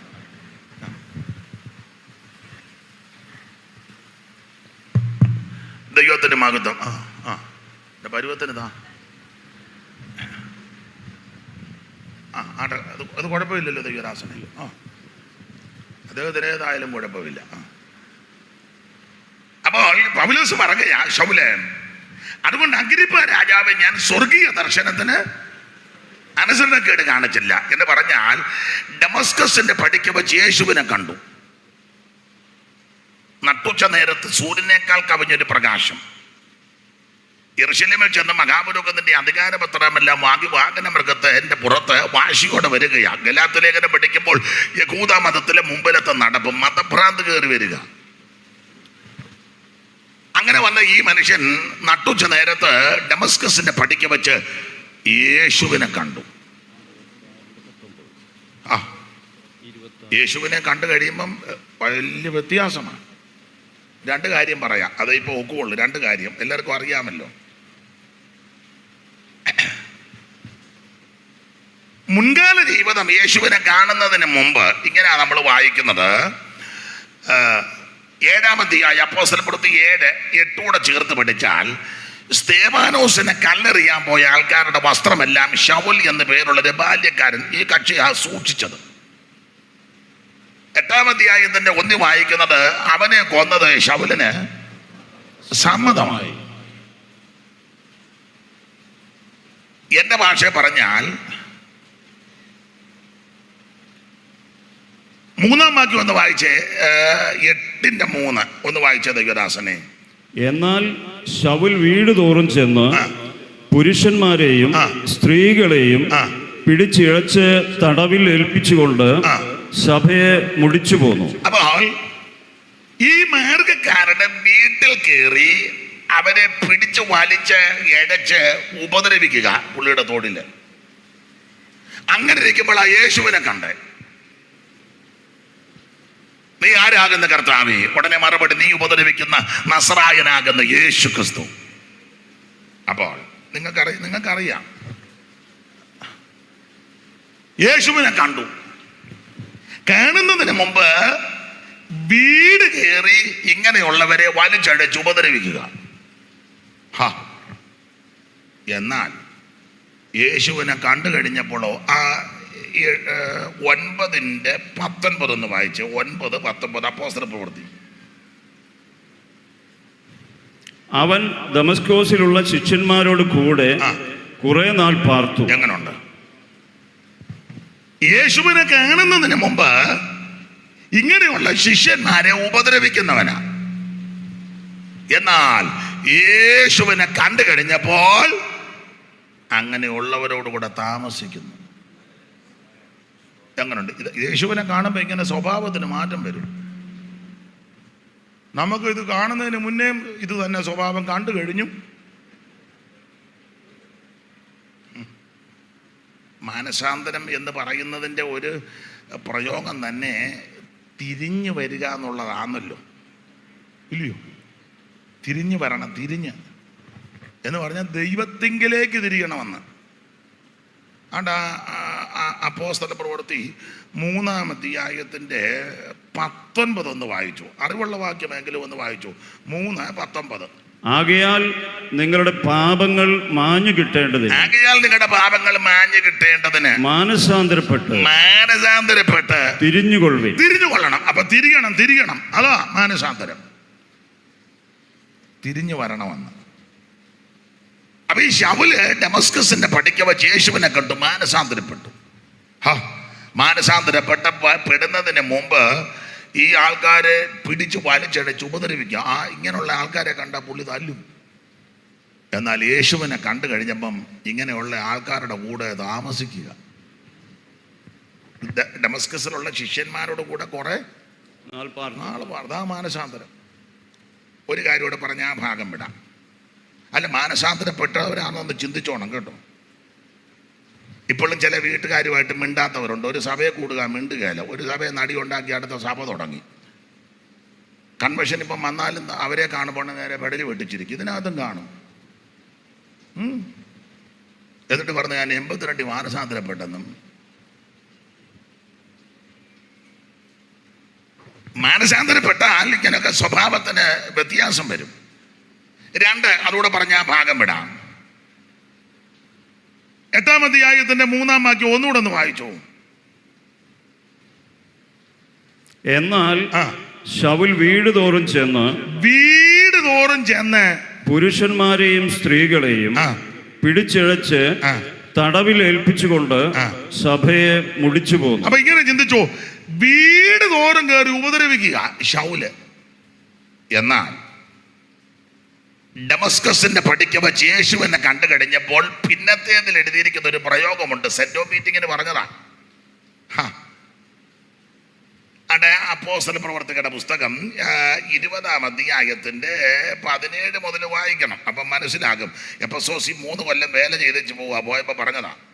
മിലേത്തോസിൽ നിന്ന് അവൻ എഫെസോസിലേക്ക് സഭയിലെ മൂപ്പന്മാരെ വരുത്തി അവരെ എൻ്റെ അവിടേക്ക് വന്നപ്പോൾ അവരോട് പറഞ്ഞ കാര്യം അടുത്ത കണ്ടിക്കാൻ ഞാൻ ആശയിൽ വന്ന് 1-ാം നാൾ മുതൽ എല്ലായ്പ്പോഴും നിങ്ങളോടുകൂടെ എങ്ങനെ ഇരുന്നുവെന്നും വളരെ താഴ്മയോടും കണ്ണുനീരോടും യഹൂദന്മാരുടെ കൂട്ടുകെട്ടുകളാൽ എനിക്കുണ്ടായ കഷ്ടങ്ങളോടും കൂടെ കർത്താവിനെ സേവിച്ചുവെന്നും പ്രയോജനമുള്ളതൊന്നും മറച്ചു വെക്കാൻ അടുത്ത പദം പരസ്യമായും വീട് തോറും നിങ്ങളോട് അറിയിക്കുകയും മതി. യേശുവിനെ കാണുന്നതിന് മുമ്പ് വീട് തോറും കയറി ഉപദ്രവിക്കുക. എന്നാൽ യേശുവിനെ കണ്ടു കഴിഞ്ഞപ്പോൾ വീട് തോറും കയറി സുവിശേഷം പറയുക. അതാ മാനസാന്തരം. ഇതാ മാനസാന്തരം. ഏനാ ഒരു ചൈതന്യവും ഇല്ലാതിരിക്കും. മഴ ആയതുകൊണ്ടായിരിക്കും. യേശുവിനെ കാണുന്നതിന് മുമ്പ് വീട് തോറും കയറി ഉപദ്രവിക്കുന്നവനാ. എന്നാൽ യേശുവിനെ കണ്ടു കഴിഞ്ഞപ്പോൾ ഓരോ വീട് തോറും കയറി യേശുവിനെ പറയാൻ തുടങ്ങി. ഇന്ന് രാത്രി എന്നെ കേൾക്കുന്ന ബഹുമാന്യരെ, ഈ ഒരു നല്ല അനുഭവം നമ്മുടെ ജീവിതത്തിൽ ഉണ്ടായിരിക്കണം. അവര് പ്രതികരിക്കാതിരിക്കോ, ഉൾക്കൊള്ളാതിരിക്കോ നമ്മുടെ വിഷയമല്ല. പൗലോസ് എല്ലാവരുടെ സുവിശേഷം അറിയിച്ചു. അതിന്റെ മെത്തേഡൊക്കെ അവിടെ എഴുതിയിട്ടുണ്ട്. കണ്ടവരോട് ചന്തസ്ഥലത്തെ, വഴിവക്കത്തെ, പുഴവക്കത്തെ മെനക്കെടാതെ വീട് തോറും പരസ്യമായി രഹസ്യമായി ചെറിയവരോടും വലിയവരോടും. നമ്മുടെ ആൾക്കാർ സുവിശേഷമൊക്കെ പറയാൻ പോകും, പക്ഷെ അത്ര വലിയ ആത്മഭാരം ഒന്നുമില്ല. ഉണ്ടെന്നായി പറയുന്നേ, വലിയ ഭാരമൊന്നും. അതിന് ചെറിയ ഉദാഹരണം, ടീം പ്രവർത്തനം എന്നാ പറയുന്നത്. നല്ല ടീമാണ്. അപ്പോൾ ടീമുകൾ അങ്ങോട്ട് പോകുമ്പം കൂടെയുള്ള ഒരാൾ പറയും, നമുക്കാണ്ട് ആ വീട്ടിലോട്ട് കയറാം. ഏത് വീട്? ആണ്ട് ആ വലിയ വീടും വലിയ ഗേറ്റും മതിലും വലിയ വലിയ ആൾക്കാർ. ഉടനെ മറ്റേ പുള്ളി പറയും, ഓ അവർ നമ്മുടെ കൂടെ ഒന്നും, അവർ ആനത്താനത്തിൻ്റെ കൂടെ ആയിരിക്കും പോകുന്നത്. ഇല്ലേ അവർ മുല്ലക്കരയുടെ കൂടെ, ഇല്ലേ തങ്കുവിൻ്റെ കൂടെ, താരുവിൻ്റെ കൂടെയൊക്കെ. ഈ ഏരിയയാണ് പറയും ഡാമിയൻ്റെ കൂടെ, ഈ സൈഡിലൊക്കെ ഉണ്ട്. ഓ അവർ നമ്മുടെ കൂടെ ഒന്നും വരികയില്ല. അല്ല നമുക്കൊന്ന് കയറാം. ഓ വേണ്ട, വെറുതെ എന്തിനാ? അല്ല നല്ല ചുറ്റുപാട് നല്ല വീടുമൊക്കെയാണ്. വരികയാണെങ്കിൽ നമ്മുടെ സഭയ്ക്ക് നല്ലൊരു അസറ്റാണ്. രണ്ടുപേരും തർക്കമാണ്. ഉടനെ കൂടെ ഉള്ള പുള്ളി, ഓ പട്ടി കാണും. ഉടനെ മറ്റേ പുള്ളി പട്ടിയെ പൂട്ടിയിട്ടേക്കായിരിക്കും. ഓ പൂട്ടിയാലും ചിലപ്പോൾ എങ്ങാനും വന്ന് കടിച്ചെങ്കിൽ ഉഴപ്പുക. എടാ നമുക്കൊന്ന് കയറാം. ഓ ഞാനില്ല, നിങ്ങൾ വേണേൽ കയറി വെച്ച്. തന്നെയല്ല അവർ നമ്മുടെ കൂടെ ഒന്നും വരികയല്ല. നമ്മുടെ ഈ ഹോളിനകത്ത് അവർ വന്നിരിക്കുമോ? അവസാനം എന്നാ വേണ്ട. രണ്ടുപേരും കൂടെ ലഘുലഘയായിട്ട് നടക്കുമ്പം ഈ റോഡ് സൈഡിലെ പുറമ്പോക്കിലെ ഓലയൊക്കെ മറച്ച്, ചാക്കുമൊക്കെ കെട്ടി മറച്ച്, പനയോല കൊണ്ടൊക്കെ മറച്ച്, അല്ലെ പനമ്പുമൊക്കെ മറച്ച്, ചാണകം ഇട്ട് മെഴുകി, അല്ലെ ഈ പഞ്ഞിപ്പലക അടിച്ച ചെറിയൊരു വീട് കാണും. ചെറിയ വീട് പുറമ്പോക്കിൽ. ഉടനെ കൂടെയുള്ള പുള്ളി പറയും, നമുക്ക് അന്ന് അങ്ങോട്ട് കയറാം. എന്നാ ഓ അത് നിങ്ങൾ നമ്മുടെ കൂടെ വന്നിട്ടും വലിയ അല്ല, നിങ്ങൾ നെഞ്ചത്ത് കൈവച്ചൊന്ന് പറ, സത്യമാണോ ഇല്ലയോ എന്ന്. അപ്പം നമ്മുടെ ഈ ആത്മഭാരം ഒന്നും ശരിയായ ആത്മഭാരം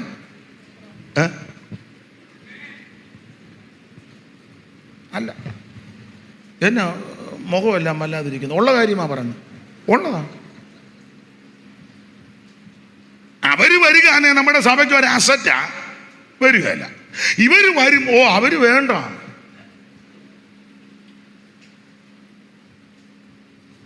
എന്നുവെച്ചാൽ നമ്മൾ സഭയെ വന്നിരുന്ന പട്ടി മോങ്ങും പോലെ മോങ്ങും. അപ്പോ ആയിരങ്ങൾ നശിക്കുന്നു. പിന്നെ ആദ്യം നമുക്കൊരു മാനസാന്തരം വരണം. ചില സഭകളിലൊക്കെ ചിലർക്ക് മെമ്പർഷിപ്പ് കൊടുക്കുകയല്ലെന്ന് കേൾക്കുന്നു.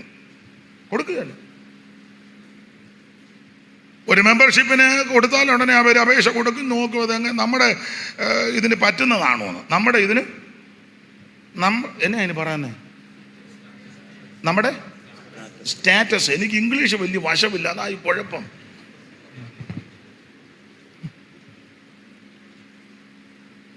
നമ്മുടെ അതിന് അല്ല, അവര് ഒരാത്മാവ് ഭൂലോകത്തെക്കാൾ വിലയേറിയതല്ലേ, അത് വിലയേറിയതാ. പക്ഷെ നമുക്ക് നമ്മുടെ സഭയിലൊന്നും അങ്ങനെ അവൻ്റെ കൂടെ അങ്ങനെ ഇരിക്കുന്നത്, അവനെങ്ങനെ കൈ കൊടുക്കുന്നത്? അപ്പൊ നിങ്ങൾ ശ്രദ്ധിച്ചേ, നമ്മുടെ ആത്മഭാരം ശരിയായ ആത്മഭാരമാണോ? പ്രിയരെ, നമ്മളെ അറിയുന്ന ഒരു നല്ല ദൈവമുണ്ട് കേട്ടോ. നമുക്ക് ആ ഭാഗം വിട്ടേക്കാം. പലരും ഇരുന്ന് വിഷമിക്കുന്നതായിട്ട് ഞാൻ കാണുന്നു. നിങ്ങളും വളരെ ആഗ്രഹത്തോടെ ദൈവമേ ഒന്ന് എന്തെങ്കിലും കേൾക്കാമെന്ന് ഓർത്ത് വന്നപ്പോൾ പുള്ളി ഇതാണെന്നോ പറയുന്നത്. ഇപ്പം എഴുന്നേറ്റ് പോയാൽ കൊള്ളാമെന്ന് ചിന്തിച്ച ആൾക്കാരുണ്ട്. പിന്നെ പോകാത്തത് അവർ പറയാക്ക് ബോധമുള്ളവനല്ല, എഴുന്നേറ്റ് അയാൾ വല്ലതും വിളിച്ച് പറയും, അതുകൊണ്ട് തീരുമ്പോൾ പോയാൽ മതി എന്നൊക്കെ അങ്ങനെ ഇരിക്കുന്നവരുണ്ട്. ആട്ടെ, നമുക്ക് ആ വിഷയം വിടാം. യേശുവിനെ കണ്ടു കഴിയുമ്പോൾ സ്വഭാവത്തിന് മാറ്റമാണ്. ആ ക്രൂശിൽ കിടക്കുന്ന യേശുവിനെ യോഹന്നാൻ ദർശിച്ചു. മുൻപ് ഗലീലയിൽ വെച്ച് കണ്ട യേശുവല്ല, മറുരൂപമലയിൽ വെച്ച് കണ്ട യേശുവല്ല, ക്രൂശിൽ തൂങ്ങപ്പെട്ട് കിടക്കുന്ന യേശു, രക്തം ചിന്തിയ അവൻ ശരീരം അവൻ മുറുക്കപ്പെട്ടവനായി, അവൻ രക്തധാരയായി ഒഴുകുന്ന യേശുവിനെയാ കാണുന്നത്. ദൈവത്തിന്റെ മഹത്വം. അതിനുശേഷം ഉയർത്ത യേശുവിനെ ഒന്ന് കണ്ടു. കാരണം യോഹന്നാൻ കണ്ടു എന്ന് ക്ലിയറായിട്ട് എഴുതിയിട്ടില്ലെങ്കിലും ഒരു പ്രയോഗമുണ്ട്, പന്തിരുവർക്ക് പ്രത്യക്ഷനായി. ആ 15:3 വായിച്ചു. 15:3 കൊരിന്ത്യർക്ക് എഴുതിയ 1-ാം ലേഖനം 15:3.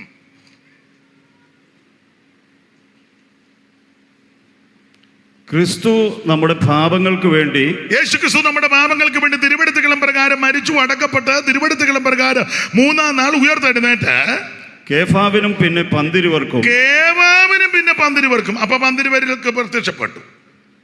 അതിനകത്ത് കൊണ്ട് പത്രോസിന് 2 പ്രാവശ്യം പ്രത്യക്ഷപ്പെട്ടു.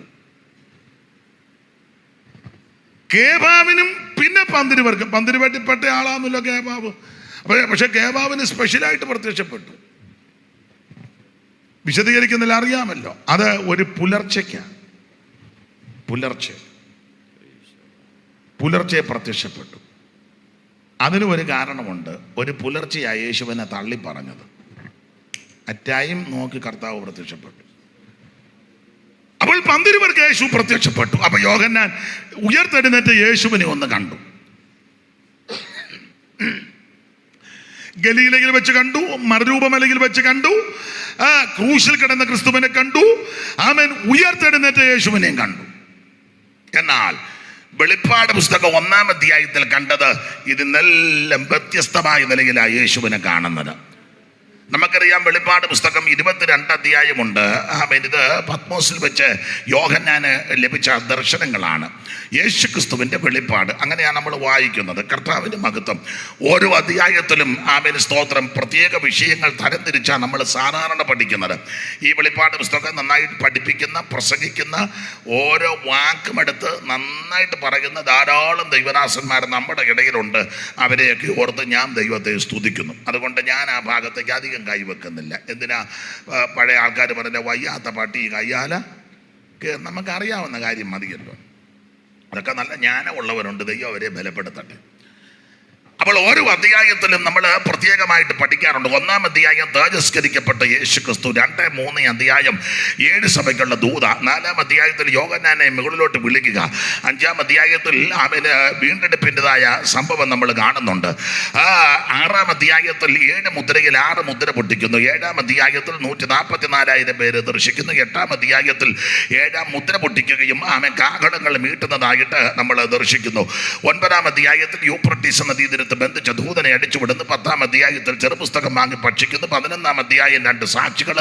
12 സൂര്യധാരണിയായ ഒരു സ്ത്രീയെ കാണുന്നു. 13-ാം അധ്യായം ഘോരവും ഭയങ്കരമായ മൃഗം സമുദ്രത്തിൽ നിന്ന് കയറി വരുന്നു. 14-ാം അധ്യായം സിയോൻ മലയിൽ കുഞ്ഞാടിനോട് കൂടെ 144,000 പേര്. 15-ാം അധ്യായം മോശയുടെ പാട്ട്, കുഞ്ഞാടിന്റെ പാട്ട് പാടി വീണ പിടിച്ച് വൈണികന്മാർ ആ നദികളുടെ തീരത്ത് നിന്ന് പാടി കർത്താവിനെ മഹത്വപ്പെടുത്തുന്നു. 16-ാം അധ്യായം 7 ക്രോധകലശങ്ങൾ ഭൂമിയിലേക്ക് ഒടിക്കുന്നു. 17-ാം അധ്യായം എതിർ ക്രിസ്തുവിന്റെ മണവാട്ടി മർമ്മം മഗതിയാം ബാബിലോൺ.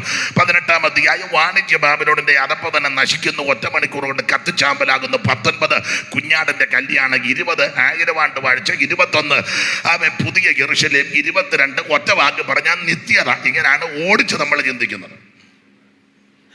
അപ്പോൾ 1-ാം അധ്യായം നമുക്കറിയാം 7 സഭയ്ക്കുള്ള ദൂത, തേജസ്കരിക്കപ്പെട്ട യേശു ക്രിസ്തു. പത്മോസ് എന്ന ദ്വീപിൽ യോഹന്നാനെ നാട് കടത്താൻ 2 കാരണമാണ് അവിടെ കൊടുത്തിരിക്കുന്നത്. 1-ാം അധ്യായത്തിന്റെ 9. അറിവുള്ള വാക്യമായെങ്കിലും ഒന്ന് വായിച്ചു. 1-9. നിങ്ങളുടെ സഹോദരനും യേശുവിന്റെ കഷ്ടതയിലും രാജ്യത്തിലും സഹിഷ്ണുതയിലും നിങ്ങളുടെ സഹോദരനും, നല്ല പ്രയോഗമാണ്, നിങ്ങളുടെ സഹോദരൻ സഭയോട് യേശുക്രിസ്തുവിന്റെ വെളിപ്പാട് സഭയ്ക്ക് അറിയിക്കുമ്പോൾ നിങ്ങളുടെ നല്ല പ്രയോഗമാണ്. നമ്മുടെ ആൾക്കാർ എന്തെല്ലാം വിശേഷണം കൊടുത്താച്ചാ ഒന്ന് പരിചയപ്പെടുത്തുന്നത്. Doctor, reverend, so and so. ഇനി ആള് പിന്നെ കേരളത്തിന് വെളിയിലും ഇന്ത്യക്ക് വെളിയിലും ലോകത്തിന് വെളിയിലും എല്ലാം പുള്ളി എന്തെല്ലാം വിശേഷണങ്ങളാണ്. ഇവിടത്തെ ഈ മനുഷ്യനെ പറ്റി പറയാ നിങ്ങളുടെ സഹോദരൻ. ഇന്ന് നമ്മുടെ ഓവർസിയറെയോ സൂപ്രണ്ടിനെയോ IPCയുടെ പ്രസിഡന്റിനെയോ അല്ലെങ്കിൽ ഷാരോന്റെ പ്രസിഡന്റിനെയോ വല്ലോ സഹോദരനെങ്ങാനും വിളിച്ചാൽ നല്ല പുകില. അവനെ ഒന്നെങ്കിൽ അട്ടപ്പാടിക്ക് ട്രാൻസ്ഫർ ആക്കുമില്ലേ, അവനെ ഇവന്മാരെല്ലാം കൂടി നിങ്ങളല്ല ഇങ്ങനെ പമ്മിയിരിക്കുന്നത്. ഉള്ള കാര്യം കൊല വിളിക്കും.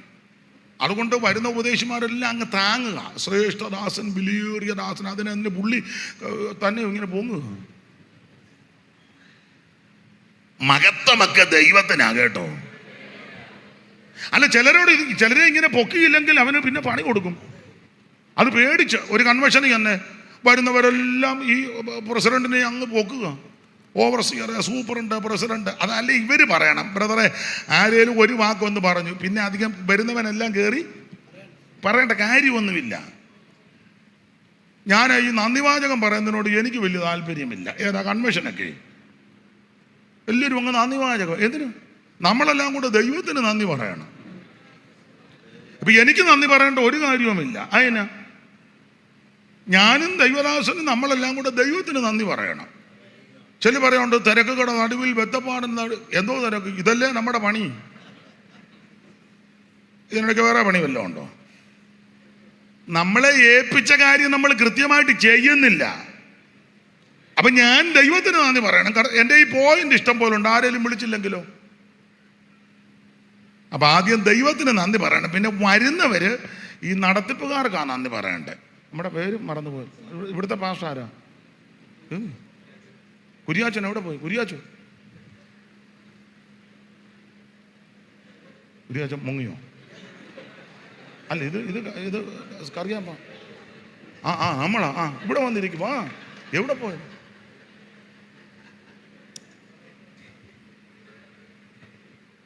അവൻ വിളിക്കുന്നവരെ കൊടുകയും ഇവിടെ അവിടെ. ഞാന് ദൈവത്തിന് നന്ദി പറയണം. നന്ദി പറഞ്ഞതിന് ശേഷം ഈ ദൈവദാസന് ഇവിടുത്തെ സഭയ്ക്കും നന്ദി പറയണം.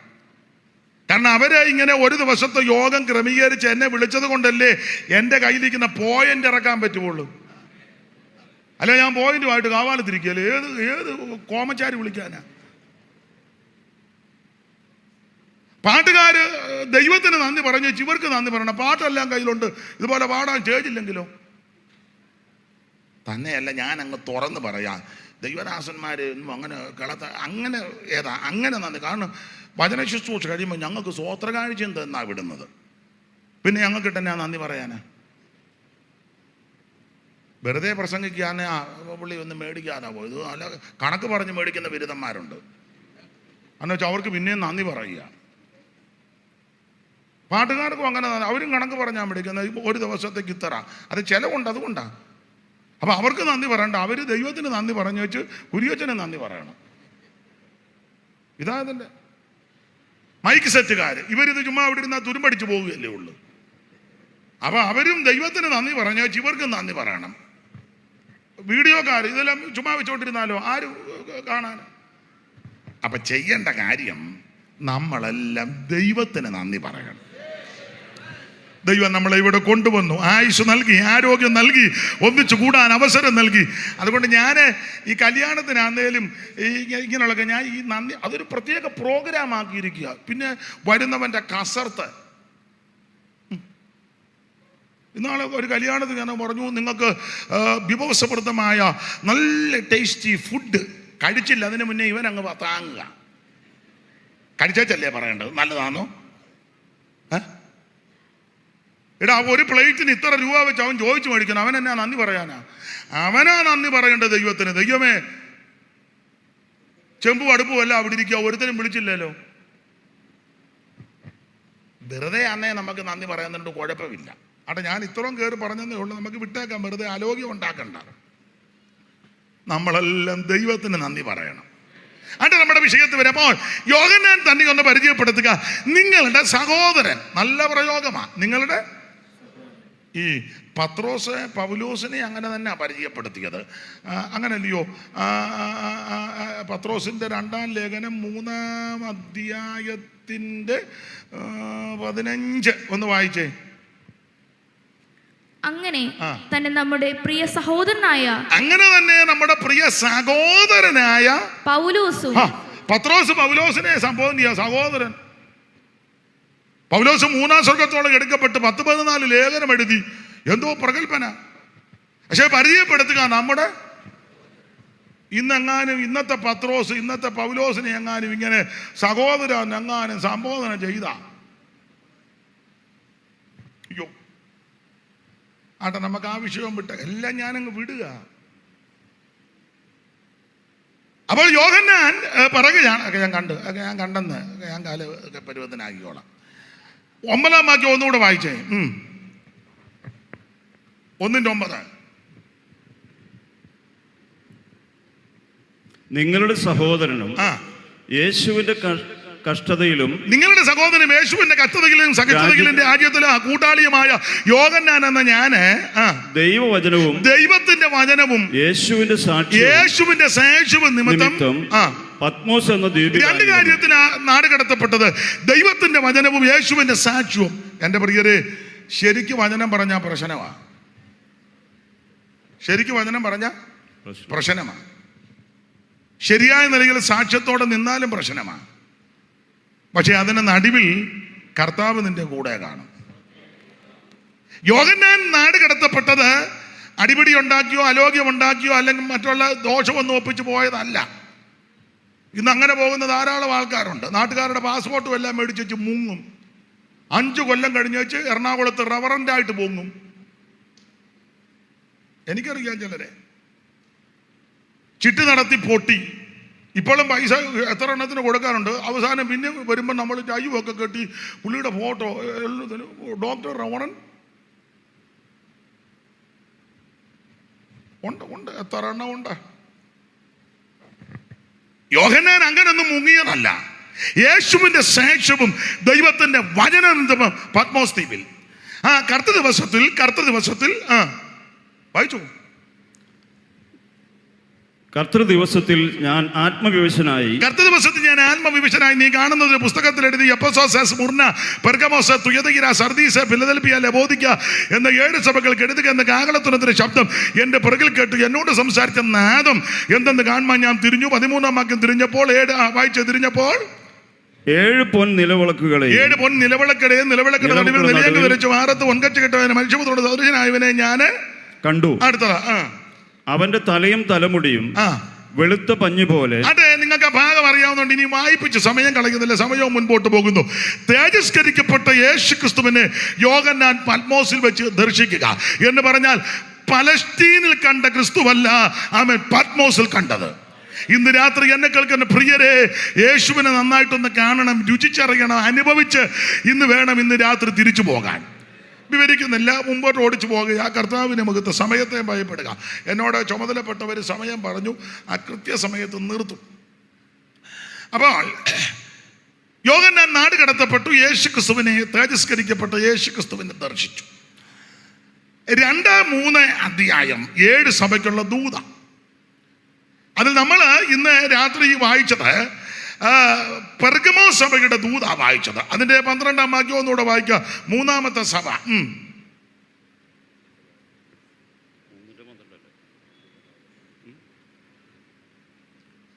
ജയിക്കുന്നവനെ 12-ാം വാക്യം.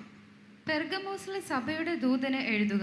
പെർഗമോസിലെ സഭയുടെ ദൂതന് എഴുതുക. ഞാൻ എല്ലാ ഭാഗവും എടുക്കുന്നില്ല. കർത്താവിന് മഹത്വം. ഇവിടെ ഇരിക്കുന്നവരെല്ലാം വചനത്തിൽ നല്ല തിട്ടമുള്ളവരാ. അപ്പൊ 7 സഭകളാണ് ഈ ദൂത് കൊടുക്കുന്നത്.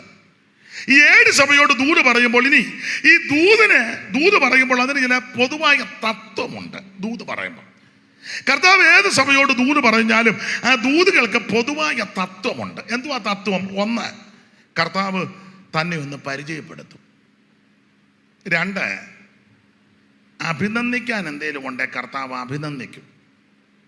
3, ആക്ഷേപം വല്ലതും ഉന്നയിക്കാനുണ്ടെങ്കിൽ സൂക്ഷ്മം കർത്താവ് ആക്ഷേപിക്കും. 4, നല്ലതുപോലെ വിവേചിക്കും.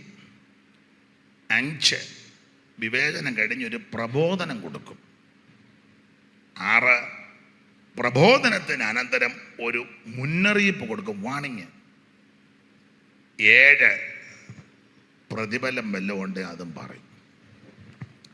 ഇതാണ് എല്ലാ സഭയോടും പറയുന്ന ദൂതിന്. കർത്താവ് ദൂത് പറയുമ്പോഴല്ല അതിന് തത്വമുണ്ട്. ഇന്ന് നമ്മുടെ ഇടയിൽ ചിലർ ദൂതൊക്കെ പറയുന്നു, ഒരു തത്വമില്ല, വെളിവുമില്ല. വെള്ളിയാഴ്ചയിൽ 85 അന്ന് അപ്പച്ചനോട് 15-കാരൻ പയ്യൻ പറയാം, മകനെ. ഉടനെ അപ്പൻ തന്തയ്ക്കും വെളിവില്ല, എവനും വെളിവില്ല. 85 എന്ന വല്യപ്പനോട് 15 എന്നവൻ പറയോ മകനെ, ഉടനെ വല്യപ്പനും രണ്ടിനും വെളിവില്ല. ദൈവം ദൂത് കൊടുക്കുകയാലെന്നല്ല പറഞ്ഞത്. എടാ, ഒരു സാമാന്യ മര്യാദയില്ലേ? 85 അന്ന് അപ്പച്ചനോട് വേണമെങ്കിൽ ദൂത് പറഞ്ഞു, അപ്പച്ചനോട് ദൈവം ഇന്ന തന്നെ അറിയിച്ചു, അതാ ഇതിന്റെ മര്യാദ. അല്ലാതെ അപ്പന്റെ തലയിൽ വെച്ച് മകനെ. 13 വയസ്സുള്ള പെങ്കൊച്ച് ഞാൻ കണ്ടുകൊണ്ടിരിക്കുക. 13 വയസ്സുള്ള പെങ്കൊച്ച് പ്രായമുള്ളൊരു തള്ള, അന്ന് ചട്ടയും മുണ്ട് കൊടുത്ത തള്ളയാ. ചെന്ന് പറയാം മകളെ, ഉടനെ തള്ള. അതായത് പറഞ്ഞ വെളിവൊന്നുമില്ല ഇതിന്. കർത്താവ് ദൂത് പറയുമ്പോൾ അതിനെല്ലാം തത്വങ്ങളുണ്ട്, അടിസ്ഥാന തത്വമുണ്ട്. അതിൻ്റെ മുമ്പോട്ട് പോകാം. ഇപ്പോഴത്തെ കുറെ ദൂത് പറച്ചിലുകാരൊക്കെ ഉണ്ട്, എന്തെല്ലാം ബെടലത്തരമാണെന്നറിയാം. പിന്നെ ചിലര് പറഞ്ഞത് പൊട്ടക്കണന്റെ മാവേലേറ് പോലെ അങ്ങ് ഒത്തു അല്ലാതെ ഇത് ദൂതൊന്നും അല്ല, ഒക്കുക അങ്ങ്. സാമാന്യ ബുദ്ധി കൊണ്ടൊക്കെ ചിലത് പറയാം, അങ്ങനെ പറയുന്നവരുമുണ്ട്. നമ്മളിടെ കണ്ടിട്ടില്ലേ, ചില മനോഭാരത്താൽ വലിയുന്ന ചിലരെ കാണുന്നു. ഇരിക്കുന്ന മുഴുവൻ അതാണ്ട് കണ്ടില്ലേ. ഉടനെ അടുത്ത പോയിന്റ്, ചില രോഗികളെ കാണുന്നു. രോഗമില്ലാത്ത ഒരാൾ കൈപൊക്കിക്കേ, ഇപ്പൊ കൊണ്ട് ആശുപത്രി കയറ്റാൻ പോവാ, ഒരു 10 ലക്ഷം രൂപയുടെ രോഗമുണ്ട് നിന്റെ ദേഹത്ത്. ഇപ്പം ഇത് ബിസിനസ് ആയതുകൊണ്ട് 10 അല്ല, അത് കൂടുതൽ വരും. ഇത് ചുമ്മാ അങ്ങ് ഓരോന്ന് പറയുക, ഇത് അങ്ങനല്ല ദൂത്. കർത്താവ് ദൂത് പറയുമ്പോൾ, വിശേഷിച്ച് സഭയോട് ദൂത് പറയുമ്പോൾ പൊതുവായ തത്വമുണ്ട്. അതിലൊന്ന്, കർത്താവ് സഭയ്ക്ക് തന്നെ ഒന്ന് പരിചയപ്പെടുത്തും. ഇവിടെ പെർഗമോസ് സഭയ്ക്ക് പരിചയപ്പെടുത്തുക. 12-ാം വാക്യം വായിച്ച് എങ്ങനെയാ പരിചയപ്പെടുത്തുന്നത്? 12. പെർഗമോസിലെ സഭയുടെ ദൂതന് എഴുതുക. പിന്നെ മൂർച്ചയേറിയ ഇരുവായ്ത്തല വാൾ ഉള്ളവൻ അരുളി ചെയ്യുന്നത്. മൂർച്ചയേറിയ ഇരുവായ്ത്തലയുള്ള വാൾ അരുളി ചെയ്യുന്നത് ഉള്ളവൻ അരുളി ചെയ്യാം. ഇതിനൊരു ചരിത്രം. അന്നത്തെ കാലത്ത് സഭയ്ക്ക് പീഡ രൂക്ഷമാക്കിക്കൊണ്ടിരിക്കുന്ന കാലവുമുണ്ട്. എന്നാൽ പെർഗമോസിന്റെ ചരിത്രമൊക്കെ പഠിക്കുന്നവർ, ഇവിടെ നന്നായിട്ട് പഠിക്കുന്നവരും പ്രസംഗിക്കുന്നവരും പഠിപ്പിക്കുന്നവരുമാ. അവിടെ ഒരു സ്റ്റാച്ചു ഉണ്ട്. ആ സ്റ്റാച്ചു സീസറിന്റെ ഒരു സ്റ്റാച്ചുവാ. ഒരു വാളും പിടിച്ചുകൊണ്ട് നിൽക്കുന്നു. സീസറിനെ വണങ്ങിയില്ലെങ്കിൽ, ആരാധിച്ചില്ലെങ്കിൽ, കുമ്പിട്ടില്ലെങ്കിൽ അവന് പെടലി വെട്ടും. അക്കാലത്ത് ഒരുമാതിരിപ്പെട്ടവരെല്ലാം സീസറിനെ വണങ്ങുക. എന്നാൽ വണങ്ങാത്ത ചിലരുണ്ട്. അതെല്ലാ കാലത്തും ഉണ്ടൊരു ശേഷിപ്പ്. അവര് സീസറിനെ ആരാധിക്കത്തില്ല, സീസറിനെ വണങ്ങത്തില്ല. കാരണം അവൻ ഒരു മനുഷ്യനെയും ആരാധിക്കരുത്, ഒരു മനുഷ്യനെയും വണങ്ങരുത്. വിഗ്രഹമോ സ്തംഭമോ സ്തൂപമോ രൂപമോ സാദൃശ്യമോ ഒന്നും പാടില്ല. ആകാശത്തിന് കീഴിലുള്ളതാകട്ടെ, ഭൂമിയിലുള്ളതാകട്ടെ, വെള്ളത്തിൽ ചരിക്കുന്നതാകട്ടെ, മൃഗമാകട്ടെ, മത്സ്യമാകട്ടെ, ഇടജാതിയാകട്ടെ, മൃഗജാതികൾ ഒന്നിൻ്റെയും ഒരു രൂപമോ സാദൃശ്യമോ ഉണ്ടാക്കി വഷളത്വം പ്രവർത്തിച്ച് നീ അതിനെ വണങ്ങരുത്. ദൂതനെ ആരാധിക്കരുത്, മനുഷ്യനെ ആരാധിക്കരുത്, മൃഗങ്ങളെ ആരാധിക്കരുത്, പ്രകൃതിയെ ആരാധിക്കരുത്, ഒരു ചരാചരത്തെയും ആരാധിക്കരുത്. ആരാധിക്കേണ്ടത് ദൈവത്തെയാണ്. അപ്പൊ സീസറെ വണങ്ങാൻ പറഞ്ഞാൽ പ്രമാണമുള്ളവൻ വണങ്ങുകയല്ല. അങ്ങനെ ചിലരെയൊക്കെ നശിപ്പിച്ചു.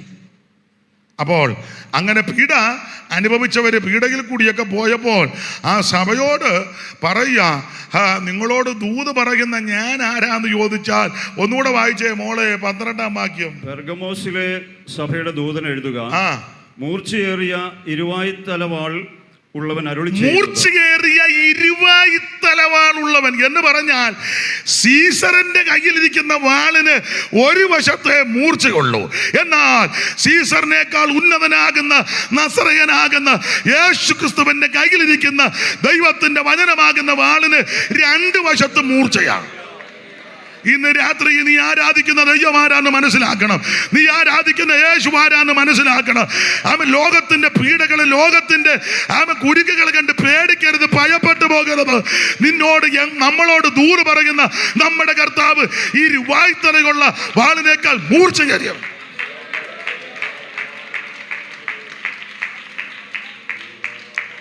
വായ്ത്തല രണ്ടിനാലും ശത്രുക്കളെ അരിഞ്ഞു. വായ്ത്തല രണ്ടിനാലും ശത്രുക്കളെ അരിഞ്ഞു. വീട്ടുന്ന കറ്റമൊന്നു കൈയിൽ പിടിച്ചവനെ യേശു നായക വാഴ്ക ജീവദായക നിരന്തം. യേശു നായക വാഴ്ക ജീവദായക നിരന്തം.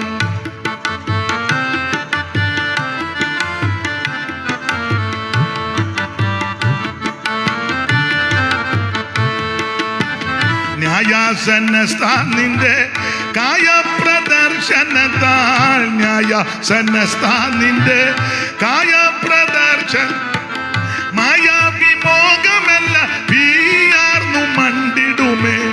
മായാവിമോകമല്ല വീയാർന്നു മണ്ടിടുമേ. യേശു നായക വാഴ്ക ജീവദായക നിരന്തം. യേശു നായക വാഴ്ക ജീവദായക നിരന്തം. അപ്പൊ ശ്രദ്ധിക്കുക, ഓടിച്ച് മുമ്പോട്ട് പോകാം.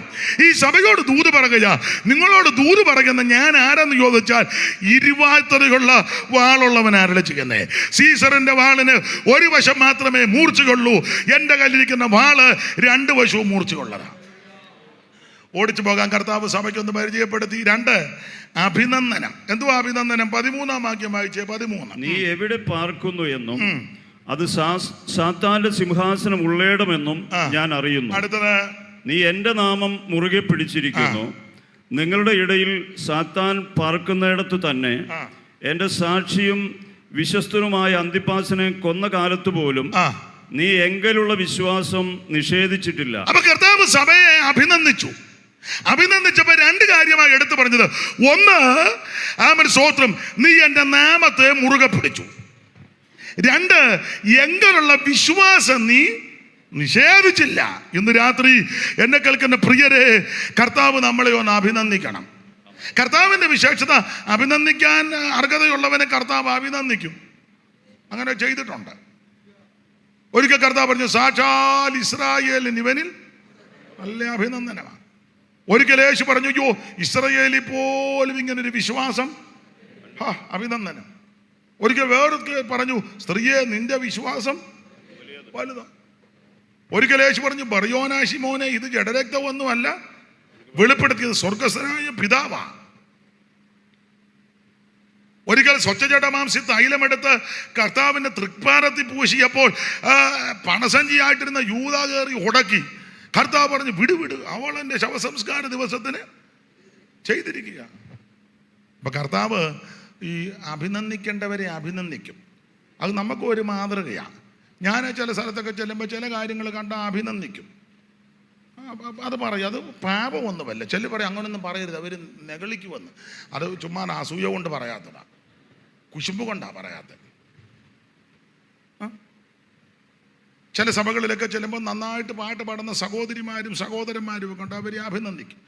എനിക്കറിയാം, ചില സദസ്സിലൊക്കെ ഞാനിവിടെ ഇരിക്കുന്ന സദസ്സിൽ നന്നായിട്ട് ശാന്തമായിട്ട് നിന്ന് വചനം പറയുന്ന ദൈവദാസന്മാരുണ്ട്. വലിയ ബഹളവും എപ്രാളവും ഒന്നുമില്ല.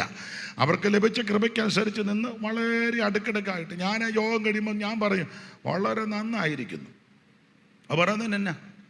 നമ്മുടെ ആൾക്കാരുടനെ അത് കേട്ടാൽ പറയും, ആത്മാവില്ലെന്നാണ് തോന്നുന്നത്. ആത്മാവില്ലേ പിന്നെ അയാൾ ഇവിടം വരെ വരുവോടോ? അടുക്കിടക്കായിട്ട് വചനം പറയുന്നവരുണ്ട്, അത് അഭിനന്ദിക്കണം. നന്നായിരിക്കുന്നു. അപ്പൊ നല്ല കാര്യമാണെങ്കിൽ അത് നന്ന് പറയണം. ദൈവത്തിന് മഹത്വം. കർത്താവ് മാതൃകയാണ്. 2 കാര്യമാണ് ഈ പെർഗമോസുകാരെ പറ്റി പറയുന്നത്. ഒന്ന്, എൻ്റെ നാമത്തെ എങ്ങനെ എഴുതിയിരിക്കുന്നത്? എൻ്റെ നാമത്തെ മുറുകെ പിടിച്ചു. ഇന്ന് രാത്രി എന്നെ കേൾക്കുന്ന പ്രിയരെ, ഈ നാമത്തെ മുറുകെ പിടിക്കണം. ഏത് നാമം? യേശു ക്രിസ്തുവിന്റെ പരിശുദ്ധ നാമം. ഈ നാമം എല്ലാ നാമത്തിലും മേലായ നാമമാ. ഇന്ന് രാത്രി ആ നാമം ഇവിടെ ഉയർത്തിക്കൊണ്ടിരിക്കുക. ഈ നാമത്തിൽ പാപമോചനമുണ്ട്, ഈ നാമത്തിൽ രോഗശാന്തിയുണ്ട്, ഈ നാമത്തിൽ ഭൂതങ്ങൾ വിട്ടുപോകും, ഈ നാമത്തിൽ അത്ഭുതങ്ങൾ നടക്കും. ഇന്ന് രാത്രി രോഗികളായി നിരാശരായി ആരെങ്കിലും വന്നിട്ടുണ്ടെങ്കിൽ ഈ നാമത്തിന്റെ ശക്തിയാൽ ഇന്ന് രാത്രി നിനക്ക് വിടുതല.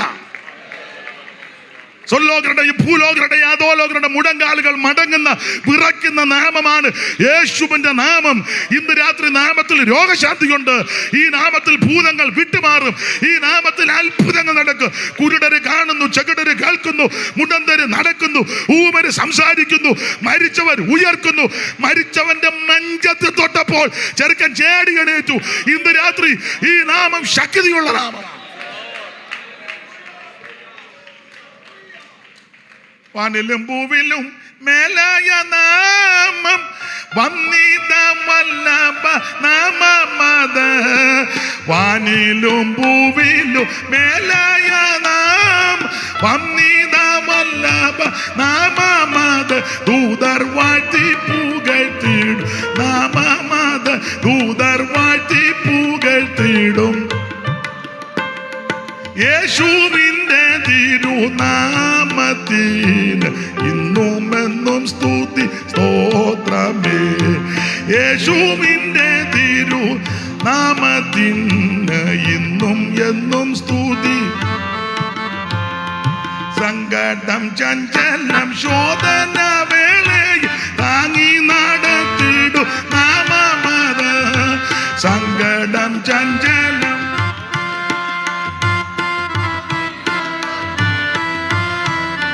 ഭയം മുറ്റുമകറ്റിടും നാമമത. ഭയം മുറ്റുമകറ്റിടും നാമമത. യേശുവിന്റെ തിരുനാമത്തിന് ഇന്നും എന്നും സ്തുതി. യേശുവിന്റെ തിരുനാമത്തിന്.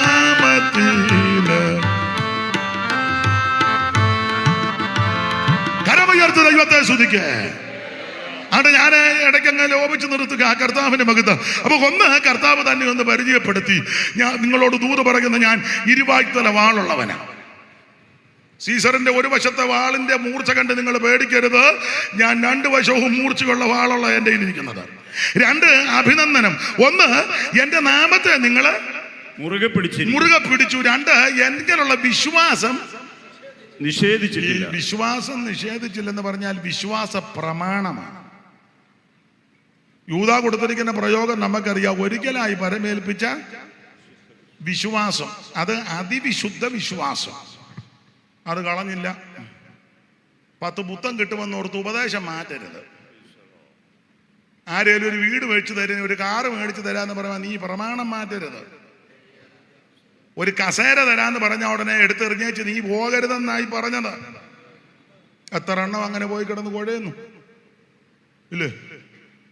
എത്ര എണ്ണം അവസാനം കുഴഞ്ഞ് പോട്ടെ, ഒന്നും പറയുന്നില്ല ഞാൻ. പട്ടിണി കിടക്കേണ്ടി. നമ്മളൊരു പാട്ട് പാടുകല്ലേ, കയ്പുള്ള വെള്ളം. ആ പാട്ട് തർക്കത്തിൽ കിടക്കുന്ന പാട്ടായതുകൊണ്ട് ഇന്നയാൾ എഴുതിയതാന്ന് ഞാനിപ്പം മിണ്ടുകയില്ല. എല്ലാം മോഷ്ടാക്കൾ ഇഷ്ടം പോലുള്ളത് കൊണ്ട് ഇപ്പം ഇന്നയാടെ പാട്ടാന്ന് പറഞ്ഞാൽ മറ്റവർ എതിർക്കും. അവരുടെയാന്ന് പറഞ്ഞാൽ, അതുകൊണ്ട് ആരുടെയാന്ന് ഞാനിപ്പോൾ പറയുന്നില്ല, കാരണം എനിക്കറിയത്തില്ല. പക്ഷെ വരി നല്ലതാണ്. കയ്പുള്ള വെള്ളം കുടിച്ചിടിലും കൽപ്പന പോലെ നാട്. കയ്പുള്ള വെള്ളം കുടിച്ചിടിലും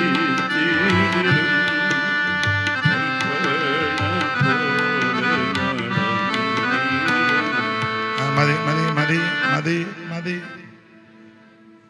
അപ്പൊ ശ്രദ്ധിച്ചേ, സമയം പോകുന്നു. അപ്പോൾ ഈ വിശ്വാസം നിഷേധിച്ചില്ല. എന്റെ പ്രിയരെ, വിശ്വാസ പ്രമാണം നഷ്ടപ്പെടുത്തി കളയരുത്. ഒരിക്കലായി പരമേൽപ്പിച്ച വിശ്വാസത്തിന് വേണ്ടി പോരാടേണ്ടതിന് യൂദാ 3 അങ്ങനെ വായിക്കുന്നത്.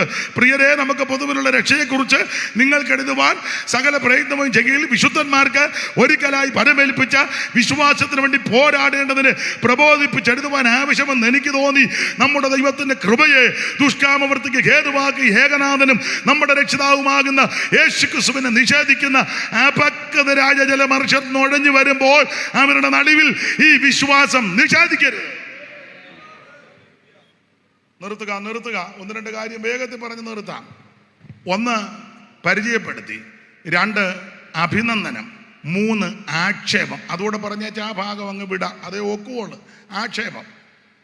എന്തുവാ ആക്ഷേപം? ആ 14-15 വാക്യം വായിച്ചേ. അവണ്ണം നിക്കിലോവ്യരുടെ ഉപദേശം കൈക്കൊള്ളുന്നവർ നിനക്കുമുണ്ട്. ആകയാൽ മാനസാന്തരപ്പെടുക, അല്ലാഞ്ഞാൽ ഞാൻ വേഗത്തിൽ വന്ന് എൻ്റെ വായിലെ വാളുകൊണ്ട് അവരോട് പോരാടും. 14-ാം വാക്യം. എങ്കിലും നിന്നെക്കുറിച്ച് കുറഞ്ഞൊരു കുറ്റം പറവാനുണ്ട്.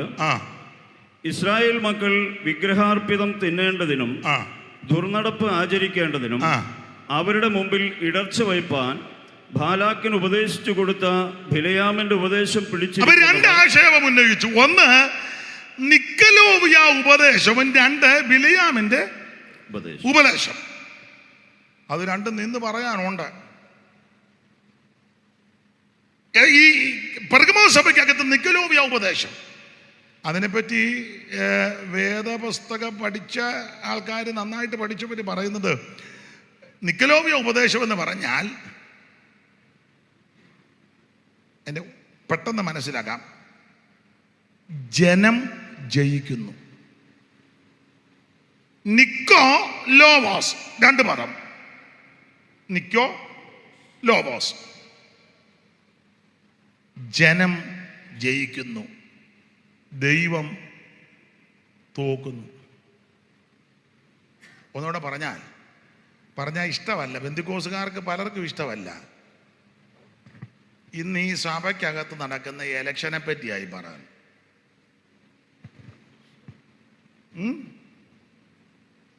ജനം ജയിക്കുക, ഈ വോട്ട് പിടുത്തവും സ്ഥാനപ്പിടുത്തവും കസേരകളിയൊക്കെ, അതാ ഞാൻ ഇന്ന് ഒന്നും പറയുന്നില്ല. ജനം ജയിക്കുക, അതിന് തത്തുല്യമായ ഒരു പ്രയോഗം വേദപുസ്തകത്തിലുണ്ട്. അബ്ശാലോം ദാവീദിനെ ഒതുക്കിയ രാജാവായി. ഒടുവിൽ അബ്ശാലോം മരിച്ചു.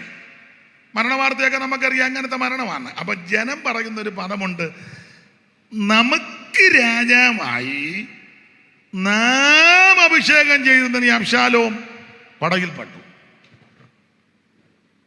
19:10 ശമൂവേലിന്റെ 2-ാം പുസ്തകം 19:10 ഒന്ന് വായിച്ചേ.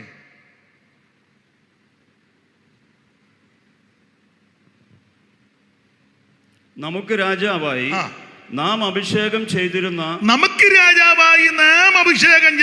അബ്ശാലോമോ പടയിൽ പട്ടുപോയി. അല്ല, അത് മതി. ജനം ജയിക്കുക. എന്റെ പ്രിയരെ, ഒരു കാര്യം പറയാം. ഒരു വ്യക്തി സഭയുടെ ചുമതലക്കാരനായി വരണമെന്ന് ദൈവത്തിന് തിരികിതമുണ്ടെങ്കിൽ സമയമാകുമ്പോൾ ദൈവം തന്നെ ആ സ്ഥാനത്ത് കൊണ്ടുവരും. ഞാൻ നിങ്ങൾ സൂത്രബുദ്ധി കാണിച്ചാൽ, സൂത്രവും തട്ടിപ്പും കാണിച്ചാൽ അത് ശരിയാവുകയില്ല. നിങ്ങളെ ഉൽപ്പത്തി പുസ്തകത്തിൽ വായിക്കുന്നുണ്ടല്ലോ, കയീനെ ഒരു പട്ടണം പണിതു, എന്നിട്ട് അവൻ്റെ മോൻ്റെ പേരിട്ടു ഹാനോക്ക്. പിൽക്കാലത്ത് ഈ പട്ടണമെല്ലാം അറിയപ്പെടുന്നത് ഹാനോക്ക് പട്ടണമെന്നാണ്. സൂത്രം കാണിച്ചതാ. പക്ഷേ ഈ പേരും ഈ പട്ടണമൊക്കെ എത്ര നാളുണ്ടായിരുന്നു? വെള്ളപ്പൊക്കം വരെ. വെള്ളം വന്ന് പൊങ്ങി, പട്ടണവും തീർന്നു, പേരും തീർന്നു. പക്ഷേ ദൈവത്തോട് കൂടെ നടന്ന ഹാനോക്കുണ്ട്. അവൻ ഇന്നും ജീവിക്കുക. ഹാനോക്ക് ദൈവത്തോട് കൂടെ നടന്ന് ദൈവം അവനെ എടുത്തുകൊണ്ടെന്ന. അപ്പോൾ സൂത്രബുദ്ധി കാണിച്ചു ഒന്നും നേടരുത്. നിക്കോലോവാസ് അവരുടെ ഉപദേശം, നമുക്ക് ആ ഭാഗം വിടാം. ബിലിയാമിന്റെ ഉപദേശം എന്താ? ബിലിയാമിന്റെ ഉപദേശം അതൊക്കെ നിന്ന് പറയേണ്ടതാണെങ്കിൽ വേറെ പുസ്തകം പഠിക്കുന്നവരിവിടെ ഉണ്ടല്ലോ. എന്താ ബിലിയാമിന്റെ ഉപദേശം? ഞാൻ കഴിഞ്ഞ ദിവസവും പറഞ്ഞു, ഈ ബിലിയാമിനെ പറ്റി പഠിക്കുന്നത്, ബിലിയാം നല്ല കാര്യമാണ് പറഞ്ഞേ. സംഖ്യാപുസ്തകം 22, 23, 24 ഈ ഭാഗത്തെല്ലാം ബിലിയാം നല്ല കാര്യം, സുഭാഷിതമെന്നാണ് കൊടുത്തേക്കുന്നത്. നല്ല കാര്യമാണ് പറഞ്ഞത്. പുള്ളി അങ്ങനെ ആവശ്യമില്ലാത്തൊന്നും അവിടെ പറഞ്ഞതായിട്ട് ഒറ്റ വാക്യമില്ല. ഒന്ന് വായിച്ചേ. 23-ാം അധ്യായത്തിന്റെ 7-ാം വാക്യവും 23-ാം അധ്യായത്തിന്റെ 18-ാം വാക്യവും 24-ാം അധ്യായത്തിന്റെ 3-ാം വാക്യവും 24-ാം അധ്യായത്തിന്റെ 15-ാം വാക്യവും 4 വാക്യം വായിക്കണം. 23-ന്റെ 7, 23 18, 24 3, 24 15. അപ്പോൾ അവൻ സുഭാഷിതം ചൊല്ലി. ഇനി അതിന്റെ 18.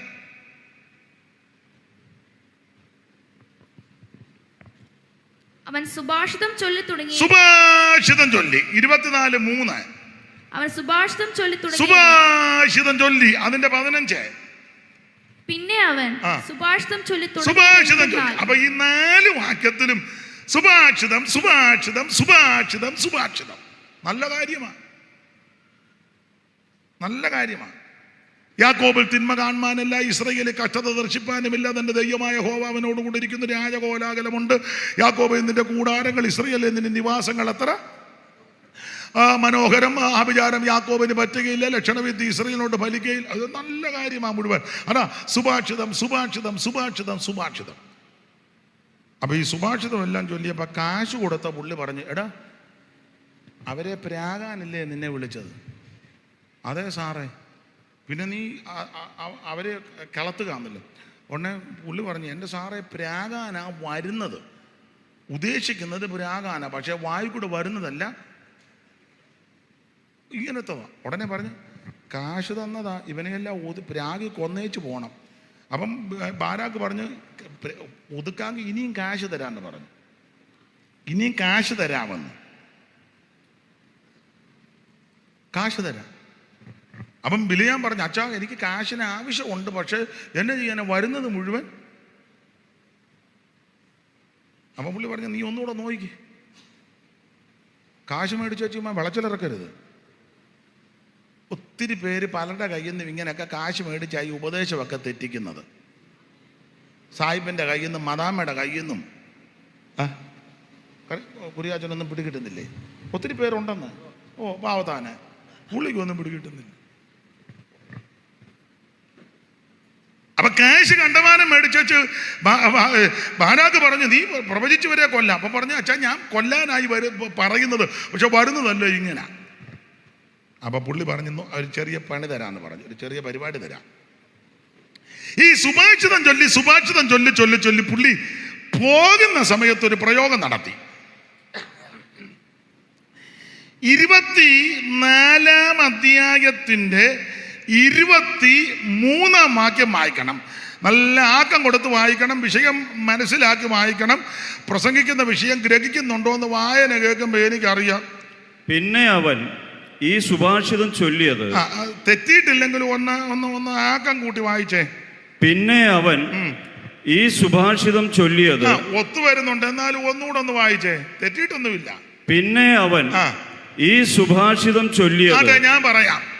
മറ്റ് 4 വാക്യത്തിലും അവൻ സുഭാഷിതം ചൊല്ലി സുഭാഷിതം ചൊല്ലി സുഭാഷിതം ചൊല്ലി സുഭാഷിതം ചൊല്ലി. ഒടുവിൽ പോകുന്ന നേരത്ത് ഇങ്ങനെ, പിന്നെ അവൻ ഈ സുഭാഷിതവും കൂടെ ചൊല്ലി. അതാ അവന്റെ ഉപദേശം. പിന്നെ അവൻ ഈ സുഭാഷിതം അങ്ങനെ അതാ അതിന്റെ മറ്റ് 4 വാക്യത്തിലും സുഭാഷിതം ചൊല്ലി സുഭാഷിതം ചൊല്ലി സുഭാഷിതം ചൊല്ലി. കാശുമെല്ലാം മേടിച്ചു വെച്ച് പോകാൻ നേരത്ത് പിന്നെ അവൻ ഈ സുഭാഷിതം ചൊല്ലിയത്. അനന്തുവാ അവന്റെ സുഭാഷിതം. അത് വായിച്ചേ. 31-ാം അധ്യായത്തിന്റെ 16 സംഖ്യ അറിവുള്ള വാക്യമാ. സംഖ്യ 31:16. ഇവരത്രേ പെയോരിന്റെ സംഗതിയിൽ ബിലിയാമിന്റെ ഉപദേശത്താൽ ഇസ്രായേൽ മക്കൾ യഹോവയോട് ദ്രോഹം ചെയ്യുവാനും യഹോവയുടെ സഭയിൽ ബാധ ഉണ്ടാകുവാനും ഹേതുവായത്. അപ്പൊ 2 കാര്യമായി ഇവൻ ഒപ്പിച്ചു കൊടുത്തത്. ഒന്ന്, ദൈവജനം ദൈവത്തോട് ദ്രോഹം ചെയ്യണം. 2, ആ ദ്രോഹം കൂടുതൽ വരുമ്പോൾ സഭയ്ക്കകത്ത് ബാധ വരും. ഇതാണ് ബിലിയാമിന്റെ ഉപദേശം. ഒന്നുകൂടെ മനസ്സിലാകുന്ന ഭാഷ പറഞ്ഞ ഉപദേശം ഇതാ. ഇവന്റെ ഉപദേശം, ഇവരോട് യുദ്ധം ചെയ്താലൊന്നും ജയിക്കത്തില്ല. കാരണം കാട്ടുപോത്തിന് തുല്യമായ ബലമുണ്ട്. അപ്പൊ പിന്നെ ഒറ്റ പോംവഴിയുള്ളു, ഇവരുടെ വേർപാടും വിശുദ്ധിയും തകർക്കണം. വേർപാടും വിശുദ്ധിയും തകർക്കണം. അതിന് തന്നെ പോംവഴി, അതിനൊറ്റ പോംവഴിയുള്ളു. അവരെ കൊണ്ട് ഇവരെ ഓരോ കാര്യത്തിന് ക്ഷണിക്കണം. മോബാബിനെ കൊണ്ടേ അതിന് അപ്പൊ ചോദിച്ചു, ക്ഷണിച്ചാൽ ഇവർ വരുക. അതിനൊരു പോംവഴി ഉണ്ടെന്ന് പറഞ്ഞ് പെണ്ണുങ്ങളെ എല്ലാം കൂടെ ഒരുക്കി ഇറക്കി അങ്ങോട്ട് വിട്ടാൽ മതി എന്ന് പറഞ്ഞു. സ്ത്രീകളെ അപ്പൊ ചോദിച്ചു, അവർ എന്നാ കാര്യം നടക്കുമെന്ന് പറഞ്ഞു. അപ്പൊ മോവാബി സ്ത്രീകളെ എല്ലാം കൂടെ ഒരുക്കി അങ്ങോട്ട് വിട്ടു. അവര് ലിപ്റ്റിക്കുമൊക്കെ ഇട്ട് മുടിയൊക്കെ വട്ടം മുറിച്ച് അത്യാവശ്യം ഇച്ചിരി തുണി അത്രേ ഉള്ളൂ. നമ്മുടെ ആൾക്കാരെയൊക്കെ കല്യാണ സ്റ്റേജിലോട്ട് കൊണ്ടുവരുന്ന കണ്ടിട്ടില്ലേ പെണ്ണുങ്ങളെ? അത്യാവശ്യം ഉള്ളിപ്പം. ഇനിയിപ്പം കുറെ നാൾ കഴിഞ്ഞാൽ കണ്ണടച്ച് നിന്ന് വേണം കല്യാണമൊക്കെ നടത്താൻ. അങ്ങനത്തെ ഒരു കാലമായി. ആര് പറയാനാ? ഒരുക്കിക്കൊണ്ട് വരുമ്പോൾ പറയുമോ?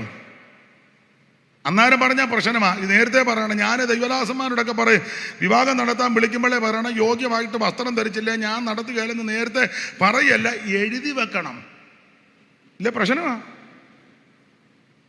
അപ്പൊ ഈ പെണ്ണുങ്ങളെ എല്ലാം കൂടെ ഒരുക്കി വിടാൻ പറഞ്ഞു. ഒരിക്കലും എങ്ങനെയാണൊക്കെ യശയ്യാ 3:16 ചേർത്താൽ കുറച്ചുകൂടെ ക്ലിപ്തത ആകും. തത്തി എറുകണ്ണിട്ട് കടുത്തുമൊക്കെ നീട്ടി പട്ടുകച്ച പരിമളക്കൂട്ട്, പിന്നെ തകിടുകൂട്ട്, ശാൽവ, ദർഭമണം, ക്ഷോമപടം, കർണപടം, മൂടുപടം, കല്ലാവ് ഇതൊക്കെ വെച്ച് ഇവിടെ ദിന്തരികിടം വെച്ച് അങ്ങോട്ട് ചെന്നപ്പോൾ ഇവന്മാർ കയറി ഇളകി. ചുരുക്കി പറഞ്ഞാൽ അവരുടെ ദേവന്മാരുടെ ബലികൾക്ക് ക്ഷണിച്ചു. ഇവർ ചെന്നു, ഭക്ഷിച്ചു, ദേവന്മാരെ വണങ്ങി. ഇതിന് പൂള് വെച്ച് കൊടുത്ത ഉപദേശമാണ് ബിലെയാമിൻ്റെ. സ്തോത്രം.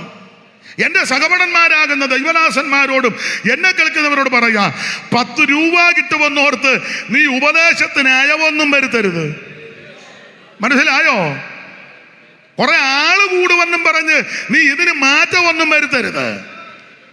ദൈവത്തിന് മകത്വം. ലക്ഷക്കണക്കിന് ആളുള്ളപ്പോൾ 8 പേരെ രക്ഷ പ്രാപിച്ചോളൂ, അത് വെള്ളത്തിൽ കൂടി. സ്തോത്രം. 10-30 ലക്ഷം ജനം വന്നിട്ട് എണ്ണി തിട്ടമെടുത്തതിൽ 2 പേരെ അങ്ങ് ചെന്നിട്ടുള്ളൂ. എന്നെ കേൾക്കുന്ന പ്രിയരെ, 10 രൂപ കിട്ടുമെന്നോർത്ത് ഇച്ചിരി നന്മ കിട്ടുമെന്നോർത്തത് ഇതിന് പ്രമാണത്തിനൊന്നും മാറ്റം വരുത്തരുത്, അയവ് വരുത്തരുത്. ഉപദേശത്ത് നിൽക്കണം. ബിലിയാമിന്റെ ഉപദേശമാണ്. അവിടെ ഞാൻ വിവരിക്കുന്നില്ല, നിർത്തുക. 2 കാര്യമാണ്. യഹോവയുടെ ദ്രോഹം ചെയ്യാൻ, 2 സഭയ്ക്കകത്ത് ബാധ വന്ന് 24,000 എണ്ണം പോയി. ആ സംഖ്യാപുസ്തകം 25-ാം അധ്യായത്തിന്റെ 9-ാം വാക്യം വായിച്ച്. സംഖ്യ 25:9. പെട്ടെന്ന്. ബാധ കൊണ്ട് മരിച്ചുപോയവർ 24,000 പേര്. അപ്പൊ 24,000 പേരെ തകർക്കാൻ ഇവന്റെ ഉപദേശം ഇടയാക്കി. അതുകൊണ്ട് എന്തോ സംഭവിച്ചു? ഇയാൾ പറഞ്ഞ് ഭക്തൻ മരിക്കുമ്പോൾ എനിക്ക് മരിക്കണമെന്ന്. 23:10. 23:10. പെട്ടെന്ന്. സംഖ്യ 23:10. യാക്കോബിന്റെ ധൂളിയെ ആർക്കെണ്ണ? ഇസ്രായേലിന്റെ കാലാംശത്തെ ആർക്ക് ഗ്രഹിക്കാം? അടുത്ത വാക്യം. ഭക്തന്മാർ മരിക്കും പോലെ, ഭക്തന്മാര് മരിക്കുന്നത് പോലെ ഞാൻ മരിക്കട്ടെ. ഈ കൊന്ത്രാക്കൊള്ളിയെല്ലാം ഒപ്പിച്ചു പറയാ, ഭക്തൻ മരിക്കും പോലെ.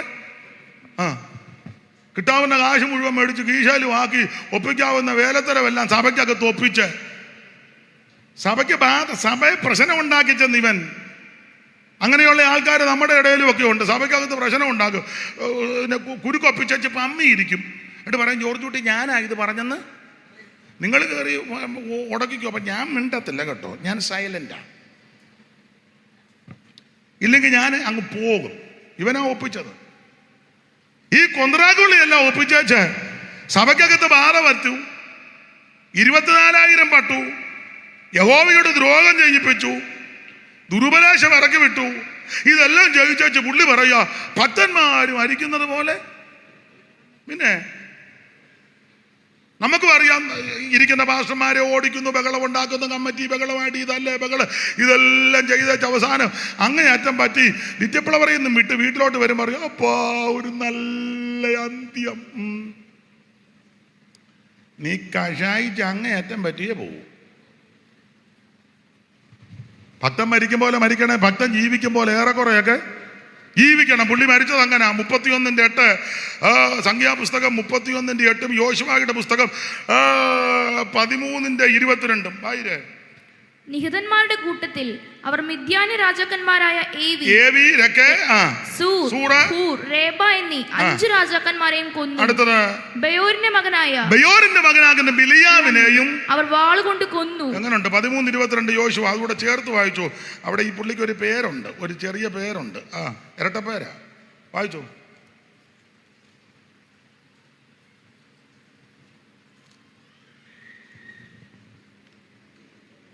ഇസ്രയേൽ മക്കൾ കൊന്നവരുടെ കൂട്ടത്തിൽ ബയോരിന്റെ മകനായ ബിലെയാം എന്ന പ്രശ്നക്കാരനെയും വാൾ കൊണ്ട് കൊന്നു. ബെയോരിന്റെ മകൻ ബിലയാം എന്ന പ്രശ്നക്കാരൻ, പ്രശ്നം ഉണ്ടാക്കിയവനാ. അവിടെ പ്രശ്നക്കാരന് രണ്ടാശയമുണ്ട്. നമുക്ക് നാടൻ ആശയം അങ്ങ് എടുക്കുക. പ്രശ്നക്കാരന്. എൻ്റെ പ്രിയരെ, ഒരു കാര്യം പറയാം, ഞാനും നിങ്ങളും നിമിത്തം സഭയെ പ്രശ്നം ഉണ്ടാകരുത്. അതിനാ സഭ കർത്താവിൻ്റെതാണ്. സഭയ്ക്ക് വേണ്ടി രക്തം ചിന്തിയത് യേശു കർത്താവാണ്. ഞാൻ മുഖാന്തരം, നിങ്ങൾ മുഖാന്തരം സഭയ്ക്കകത്ത് ഒരു പ്രശ്നം ഉണ്ടാകരുത്. ഞാനും നിങ്ങളും മുഖാന്തരം അഥവാ എന്തെങ്കിലും പ്രശ്നമുണ്ടെങ്കിൽ അത് പരിഹരിക്കണം. ഇപ്പം വലിയ പ്രശ്നക്കാരനാണ്. ഇങ്ങനെയുള്ള ബിലയാമിൻ്റെ ഉപദേശം, ഈ ഉപദേശം പിടിച്ചിരിക്കുന്ന ആൾക്കാർ പെർഗമോസിലുണ്ട്. അതുകൊണ്ടാണ് പറഞ്ഞത്, ഞാൻ നിർത്തുക, വാക്ക് നിർത്തുക, ദൈവത്തിന് മകത്ത്. ഇതെല്ലാം പറഞ്ഞേച്ച് പ്രതിഫലം പറഞ്ഞേച്ച് പറയുക, ജയിക്കുന്നവന് ഞാൻ മറഞ്ഞിരിക്കുന്ന മന്ന കൊടുക്കും. ഇന്ന് രാത്രി എന്നെ കേൾക്കുന്ന പ്രിയരെ, ആമേൻ, ജയിക്കുന്ന പ്രിയപ്പെട്ടവർക്ക് ദൈവം മന്ന കൊടുക്കും. ഒത്തിരി കാര്യം പറയേണ്ടതുണ്ട്. മന്ന, നമുക്കറിയാം, മന്ന പുറപ്പാട് പുസ്തകത്തിലാണ് ഇത് ആദ്യം കാണുന്നത്. മന്നയ്ക്ക് ഒത്തിരി വിശേഷതയുണ്ട്. ഒറ്റ വാക്കി പറയാം, മന്ന യേശു ക്രിസ്തുവിന് നിഴല. യേശു ക്രിസ്തുവിന് നിഴലാണ് മന്ന. എന്താ മന്നയുടെ വിശേഷത? ഒത്തിരി പറയാനുണ്ട്, എങ്കിലും ഒന്ന് രണ്ട് കാര്യം പറഞ്ഞ് അങ്ങ് നിർത്താൻ സമയമാകുന്നല്ലോ. ഒന്ന്, മന്നയുടെ വിശേഷം, ഇത് യേശു ക്രിസ്തുവിന് നിഴല. കാരണം ഇത് മുകളിൽ നിന്ന് വന്നതാ മന്ന. നാം ഇങ്ങനെ വായിക്കുന്നു, അവൻ ആകാശത്ത് നിന്ന് അപ്പം വർഷിപ്പിച്ചെന്ന. എന്നെ കേൾക്കുന്ന പ്രിയരെ, മന്ന മുകളിൽ നിന്ന് വന്ന, അങ്ങനെയെങ്കിൽ മുകളിൽ നിന്ന് വന്ന ഒരുവൻ മാത്രമാണ്, അത് നസറയനാകുന്ന യേശു ക്രിസ്തു. സ്വർഗമഹിമകൾ വെടിഞ്ഞ് ഈ താണലോകത്തിലേക്ക് ഇറങ്ങി വന്നു. ഫിലിപ്പിയ ലേഖനം നമുക്കെല്ലാം മനപാഠമാ. ദൈവരൂപത്തിലിരിക്കെ ദൈവത്തോടുള്ള സമത്വം മുറുകെ പിടിച്ചുകൊള്ളണമെന്ന് വിചാരിക്കാതെ ദാസരൂപം എടുത്ത് വേഷത്തിൽ മനുഷ്യനായി തന്നെത്താൻ താഴ്ത്തി മരണത്തോളം, ക്രൂശിലെ മരണത്തോളം അനുസരണമുള്ളവനായി തീർന്ന ക്രിസ്തു, അതാണ് മന്ന. ഈ മന്ന യേശു ക്രിസ്തുവിന് നടുവിൽ. ഒന്ന്, ഇത് മോളിൽ നിന്ന് വന്നതാ, യേശു ഉയരത്തിൽ നിന്ന് വന്നവനാ. കർത്താവ് അങ്ങനെ തന്നെ പറഞ്ഞല്ലോ, ഞാൻ സ്വർഗത്തിൽ നിന്ന് വന്നതാണ്. സ്വർഗത്തിൽ നിന്ന് യേശു എവിടെ നിന്ന് വന്നെന്ന്, എങ്ങനെയായിരുന്നത്, എങ്ങോട്ട് പോകുന്നെന്നൊക്കെ അവിടെ യോഹന്നാന്റെ സുവിശേഷം 16-ാം അധ്യായത്തിൻ്റെ 28-ാം വാക്യം ഒന്ന് വായിച്ചേ. വളരെ ക്ലിയർ ആയിട്ട് എഴുതിയേക്കുന്നത്. ഞാൻ പിതാവിന്റെ അടുക്കൽ നിന്ന് പുറപ്പെട്ട്, കണ്ടോ, ഞാൻ പിതാവിന്റെ അടുക്കൽ നിന്ന് പുറപ്പെട്ട് ലോകത്തിൽ വന്നിരിക്കുന്നു. പിന്നെയും ലോകത്തെ വിട്ട്, ഇനി പിന്നെ ഈ ലോകത്തെ വിട്ട് പിതാവിന്റെ അടുക്കൽ പോകുന്നു. എത്ര ക്ലിയർ ആയിട്ടാണ് തന്നിരിക്കുന്നത്. ഞാൻ പിതാവിന്റെ അടുക്കൽ, തർക്കമൊന്നും വേണ്ട കേട്ടോ, പിതാവിന്റെ അടുക്കൽ നിന്ന് ഇങ്ങോട്ട് വന്ന് ലോകത്ത് വന്നു. ഇനി പിന്നെ ഈ ലോകം വിട്ട് ഞാൻ അങ്ങോട്ട് പോകും. എന്നിട്ട് 14:3 കൂടെ വായിച്ചു. 14:3 കൂടെ അറിവുള്ള വാക്യമാ. ഞാൻ പോയി നിങ്ങൾക്ക് സ്ഥലം ഒരുക്കിയാൽ. അപ്പൊ ഞാൻ പിന്നെ അങ്ങോട്ട് പോയി സ്ഥലം ഒരുക്കി, ഞാൻ ഇരിക്കുന്ന ഇടത്ത് നിങ്ങളും ഇരിക്കേണ്ടതിന് പിന്നെയും വന്ന് നിങ്ങളെ എന്റെ അടുക്കൽ ചേർത്ത് കൊള്ളും. ഇത്ര ക്ലിയർ ആയിട്ടാ പറഞ്ഞേക്കുന്നത്. അങ്ങനെയെങ്കിൽ എൻ്റെ പ്രിയരെ, ഈ മന്ന യേശു ക്രിസ്തുവിന് നല്ലല്ല. ഒന്ന്, ഇത് മുകളിൽ നിന്ന് വന്നതാ. രണ്ട്, മന്ന ചെറുതാ, കൊത്തമ്പാലിനി പോലെ ചെറുതാ, വളരെ ചെറുതാ. എന്ന് പറഞ്ഞാൽ വലിയവനായ ദൈവം എന്നെയും നിന്നെയും രക്ഷിപ്പാൻ ചെറുതായിട്ട് ഇവിടെ അവതരിച്ചു. ഈ അണ്ടകടാകത്തെ നിർമ്മിച്ചവനാ ദൈവം. നക്ഷത്ര ഗോളങ്ങളൊക്കെ നമുക്ക് എണ്ണി തിട്ടപ്പെടുത്താനൊക്കത്തില്ല, കോടിക്കണക്കിനാ വാരി വെതറിയിട്ടിരിക്കുക. ഈ ഭൂഗോളം, സൈമൺ സാർ കൊടുത്തിരിക്കുന്നത് ഭൂഗോളം ഇതിന് വ്യാസം സഹസ്രാഷ്ടകം മൈൽ, ആകെ 28,000 പരിഗണാകമെന്ന. 9 കോടിയോട് 30 ലക്ഷം മൈൽ അമ്പരക്കുമാർ അകലത്തിലാണ് അസ്കരൻ. പ്രേക്ഷകർ എണ്ണിയിട്ടുള്ള നക്ഷത്രം ആകമാന സൂക്ഷ്മമായി 60 കോടി. ഞാൻ ആ ഭാഗത്തേക്ക് പോകുന്നില്ല. നമ്മുടെ ബുദ്ധിക്കെത്താത്ത കാര്യമാണ് ദൈവം ചെയ്തു വെച്ചിരിക്കുന്നത്. ഈ അണ്ടകടാകം, അങ്ങനെയുള്ള നക്ഷത്രങ്ങൾ കോടിക്കണക്കിന്. ഭൂമിയെ വിഴുങ്ങാൻ പറ്റുന്നത് വലിപ്പമുള്ള വേറെ നക്ഷത്രം, ഇതിനെ വിഴുങ്ങാൻ പറ്റുന്ന വേറെ. ഇങ്ങനെയൊക്കെ എത്രയെത്ര വലിയ ഗോളങ്ങളാണ്. വേറൊരു ഗോളത്തിൽ ചെന്ന് ഈ ഭൂമിയെ നോക്കിയാൽ ചെറിയ പൊട്ട്. ആ ഭൂമിയിലെ 4/3 ഭാഗവും വെള്ളം, 1 ഭാഗം കര. ആ കരയിൽ ഒരു ചെറിയ പൊട്ട് പോലെ പലസ്തീൻ നാട്, അതിനകത്തൊരു ചെറിയ ഗ്രാമം, ആ ഗ്രാമത്തിലൊരു ചെറിയ വീട്, ആ വീട്ടിലൊരു ചെറിയ പെൺകുട്ടി, കന്യക. ആ കന്യകയുടെ ഉദരത്തിൽ, നമ്മളൊക്കെ ഒരിച്ചാൺ വയറെന്നാ പറയുന്നത്, ആയിക്കോട്ടെ, ഇതിനകത്ത് ഞാനങ്ങ് നാടൻ ഭാഷയിൽ പറയുക, ഒരു ഗർഭപാത്രം. ആ ഗർഭപാത്രത്തിൽ വലിയവനായ ദൈവം, ഈ അണ്ടകടാകത്തെ നിർമ്മിച്ച ദൈവം, ഈ കോടിക്കണക്കിന് നക്ഷത്രങ്ങളെ ഈ സകലത്തെയും നിർമ്മിച്ച ചമച്ച പടച്ച ദൈവം, എബ്രായലേഖനം വായിക്കുന്ന സകലത്തിൻ്റെ ലാക്കും സകലത്തിൻ്റെ കാരണഭൂതനുമായവൻ എന്നെയും നിന്നെയും രക്ഷിപ്പാൻ ചെറുതായി ചെറുതായി ചെറുതായി ഒരു സ്ത്രീയുടെ ഉദരത്തിൽ മന്ന. അല്ല, ഇടയ്ക്ക് കയറി പറയാം, ഈ വലിയവനായ ദൈവം അത്രയും ചെറുതായെങ്കിൽ നമുക്കും ഒന്ന് ചെറുതാകുന്നതിന് എന്നാ? യോ, ഞാൻ എന്നെ പ്രതിയാക്കി അങ്ങ് പറയാ. ചിലരുടെ ആ വലിപ്പഭാവവും പോക്കും ഇരിപ്പും ഒക്കെ ഒന്ന് കണ്ടേ. എന്തുവാ ചില കൺവെൻഷനൊക്കെ പ്രസംഗിക്കുന്ന ചില ആൾക്കാർ മിണ്ടാൻ തന്നെ വലിയ വലിയ ബുദ്ധിമുട്ട്. നമ്മൾ പാസ്റ്റർ ഇന്നാളൊരുത്തൻ എനിക്ക് കൈ തന്നു, 3 പേരല്ലേ, വലിയ പ്രഗത്ഭന, പേരൊന്നും ഞാൻ പറയുന്നില്ല, 3 പേരല്ലേ. ഞാനും അങ്ങ് സങ്കടമായിപ്പോയി, കാരണം എല്ലാവരും കണ്ടുകൊണ്ടിരിക്കുക. 3 പേരല്ലേ. പിന്നെ ഞാൻ അങ്ങ് സഹിച്ചു. അല്പം കഴിഞ്ഞപ്പോൾ വേറൊരു പുള്ളി വന്നപ്പോൾ അവന് 2 പേരില്ല. അപ്പോൾ എനിക്കൊരാശ്വാസം, അവനേക്കാളും കുറച്ചുകൂടെ താല്പര്യം എന്നോടാണ്. വേറൊരുത്തൻ ചെന്നപ്പം കൊടുത്തിൽ ഇങ്ങനെ കാണിച്ചു, സ്റ്റേജിലൊക്കെ നിന്ന് അങ്ങ് തകർക്കുക. എന്തോ വലിപ്പഭാവമാണ്. പാവത്തങ്ങൾക്ക് കൈ കൊടുക്കുകയല്ല. ചില കാശും പുഴുപ്പൊക്കെ ഉണ്ടെങ്കിൽ കൈ കൊടുത്താൽ പിടിച്ചാൽ വിടത്തുമില്ല. അവർ പോകണമെന്ന് പറഞ്ഞാലും പിന്നെയും ഷെയ്ക്കാൻ്റെന്നാ പറഞ്ഞു. ഏതാ ഇച്ചിരി പിടിപ്പ് കുറഞ്ഞവനാണ് ഉണ്ട്, ഇതിനകത്തൊക്കെ ഉണ്ടെന്ന്. എന്തോ വലിപ്പഭാവമാണ്. ഇവിടെ താണ്ടെ ദൈവദാസന്മാർ മാന്യമായിട്ടിരിക്കുന്നു. ചില വലിയ ദാസന്മാരെ കണ്ടിട്ട് ഇങ്ങനെയുള്ള സ്റ്റേജിൽ കയറി കാലും വെച്ച് തള്ളവിലുമൊക്കെ വിറപ്പിച്ച് ഇവൻ്റെ എല്ലാം വലിപ്പഭാവം. നിങ്ങളൊന്നും കണ്ടിട്ടില്ലല്ലോ പാവത്തുങ്ങൾ. ഒന്നും അറിയാൻ മേലാത്ത കുറേ പരമാർത്ഥികൾ അങ്കമാലിയിൽ നിന്ന് കൂടിയല്ലോ. ദൈവത്തെ സ്തുതിക്കുന്നു. അഹങ്കാരമേ വലിയ വലിയ ഈ തണ്ട് വെച്ച പടകും പ്രതാപമുള്ള കപ്പലൊന്നും അങ്ങ് ചെല്ലുകയില്ല. ഒന്ന് താഴെ, ഒന്ന് വിനയപ്പെടെ. വിവരിക്കുന്നില്ല. വലിയവനായ ദൈവം എന്നെയും നിന്നെയും രക്ഷിപ്പാൻ ചെറുതായിട്ട് അവതരിച്ചു. അതാ മന്ന. നമ്മുടെ വലിപ്പഭാവമൊക്കെ ഒന്ന് മാറ്റണേ.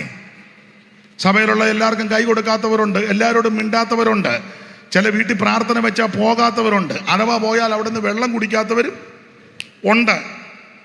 ഇതിനകത്തും ഉണ്ട്. എവിടാ ഇല്ലാത്ത? വലിപ്പഭാവമൊക്കെ ഒന്ന് മാറ്റണേ. ഒന്നുകൂടെ ഒന്ന് വിനയപ്പെടണേ, താഴണേ. ദൈവത്തിന് മഹത്വം. അതാ മന്ന. മന്ന അവൻ മുകളിൽ നിന്ന് വന്നതാ. 2 മന്ന ചെറുതാ. 3 മന്ന വാതുക്കെ കിടക്കുക. രാവിലെ കൂടാരവാതിൽ തുറന്നു ചെല്ലുമ്പോൾ വാതുക്കെ കിടപ്പുണ്ട് എന്ന് പറഞ്ഞാൽ രക്ഷ സമീപത്താ. രക്ഷ തപ്പി കിഴക്കോട്ടും പടിഞ്ഞാട്ടും വടക്കോട്ടും തെക്കോട്ടും ഒന്നും ഓടണ്ട. സഹോദര, സ്നേഹിത, മാതാവേ, പിതാവേ, രക്ഷ നിന്റെ സമീപത്താ. ഇത് സുപ്രസാദ കാലം, ഇത് രക്ഷാ ദിവസം. രക്ഷ തേടി എങ്ങോട്ടും പോകണ്ട, 5 പൈസ മുടക്കണ്ട, 1 കാശ് മുടക്കണ്ട. രക്ഷകൻ നിന്റെ വാതുക്കലുണ്ട്. ഇന്ന് രാത്രിയിലും നിന്റെ ഹൃദയത്തിന്റെ വാതുക്കൽ നിന്ന് മുട്ടുക.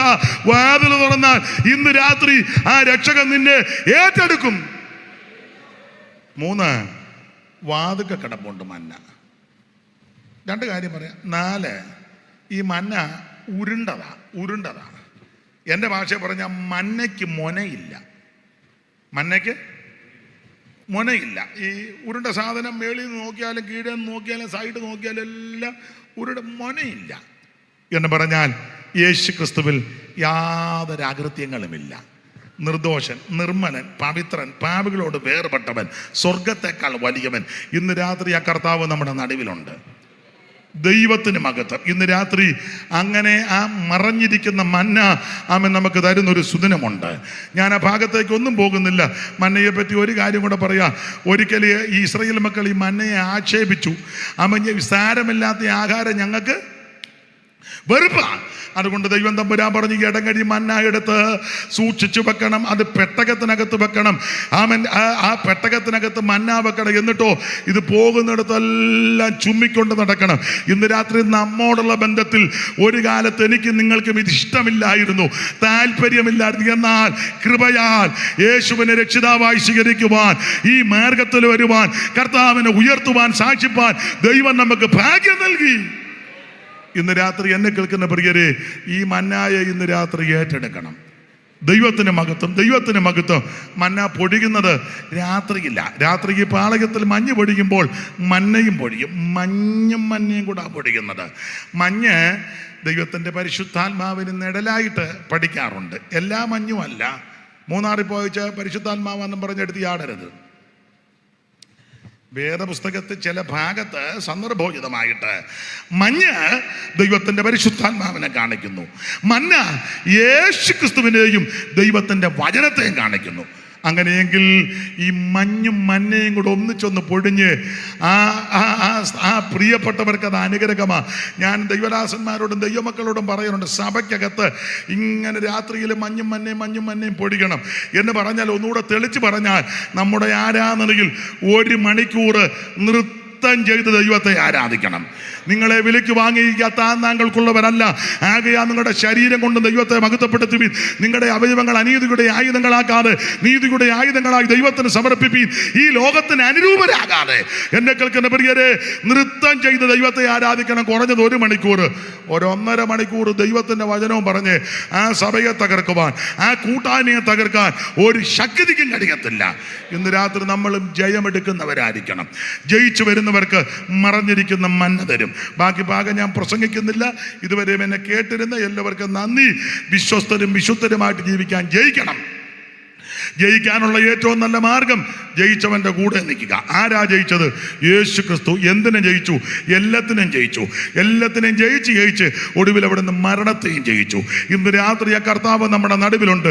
യേശുവിനെ രക്ഷിതാവായി സ്വീകരിച്ച് വെള്ളത്തിൽ മുങ്ങി പിതാവിൻ്റെയും പുത്രൻ്റെയും പരിശുദ്ധാത്മാവിൻ്റെ നാമത്തിൽ സ്നാനപ്പെട്ട് ആത്മസ്നാനം പ്രാപിച്ച് വേർപാട് പാലിച്ച് അവൻ കർത്താവിൻ്റെ വരവിനായി നോക്കി പാർക്കുന്ന വിശുദ്ധന്മാരെ ചേർക്കാൻ യേശു വീണ്ടും വരും. അവിടുത്തെ വരവിൽ കൈവിടപ്പെട്ടു പോകരുത്. നിക്കലോവിയ ഉപദേശത്തിൽ പെട്ടുപോകരുത്. ബിലിയാമിന്റെ ഉപദേശത്തിൽ പെട്ടുപോകരുത്. അവൻ ഇന്ന് രാത്രി ധൈര്യത്തോടെ വേണം തിരിച്ചു പോകാൻ. ഒരിക്കലായി ഫലമേൽപ്പിച്ച വിശ്വാസത്തിന് വേണ്ടി പോരാടുവാൻ.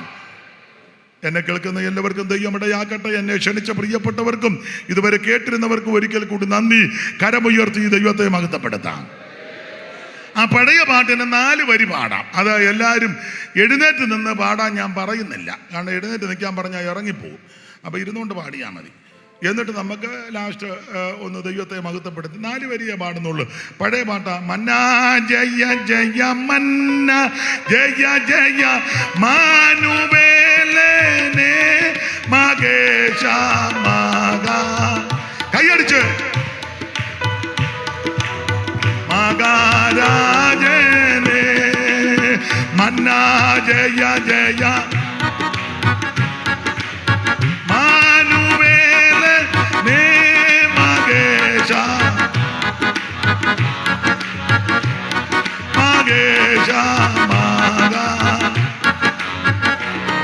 ഓ കാകളനാദവും ദൂതർഗണങ്ങളും കോടിരഥങ്ങളുമായി വന്നിടോ പ്രിയ വന്നിടോ പ്രിയ. ഓ മന്നാ ജയ ജയ മാനുവേലനെ മകേശ മകേശ മഗ. മന്നാ ജയ ജയ ഗ്ലോറി.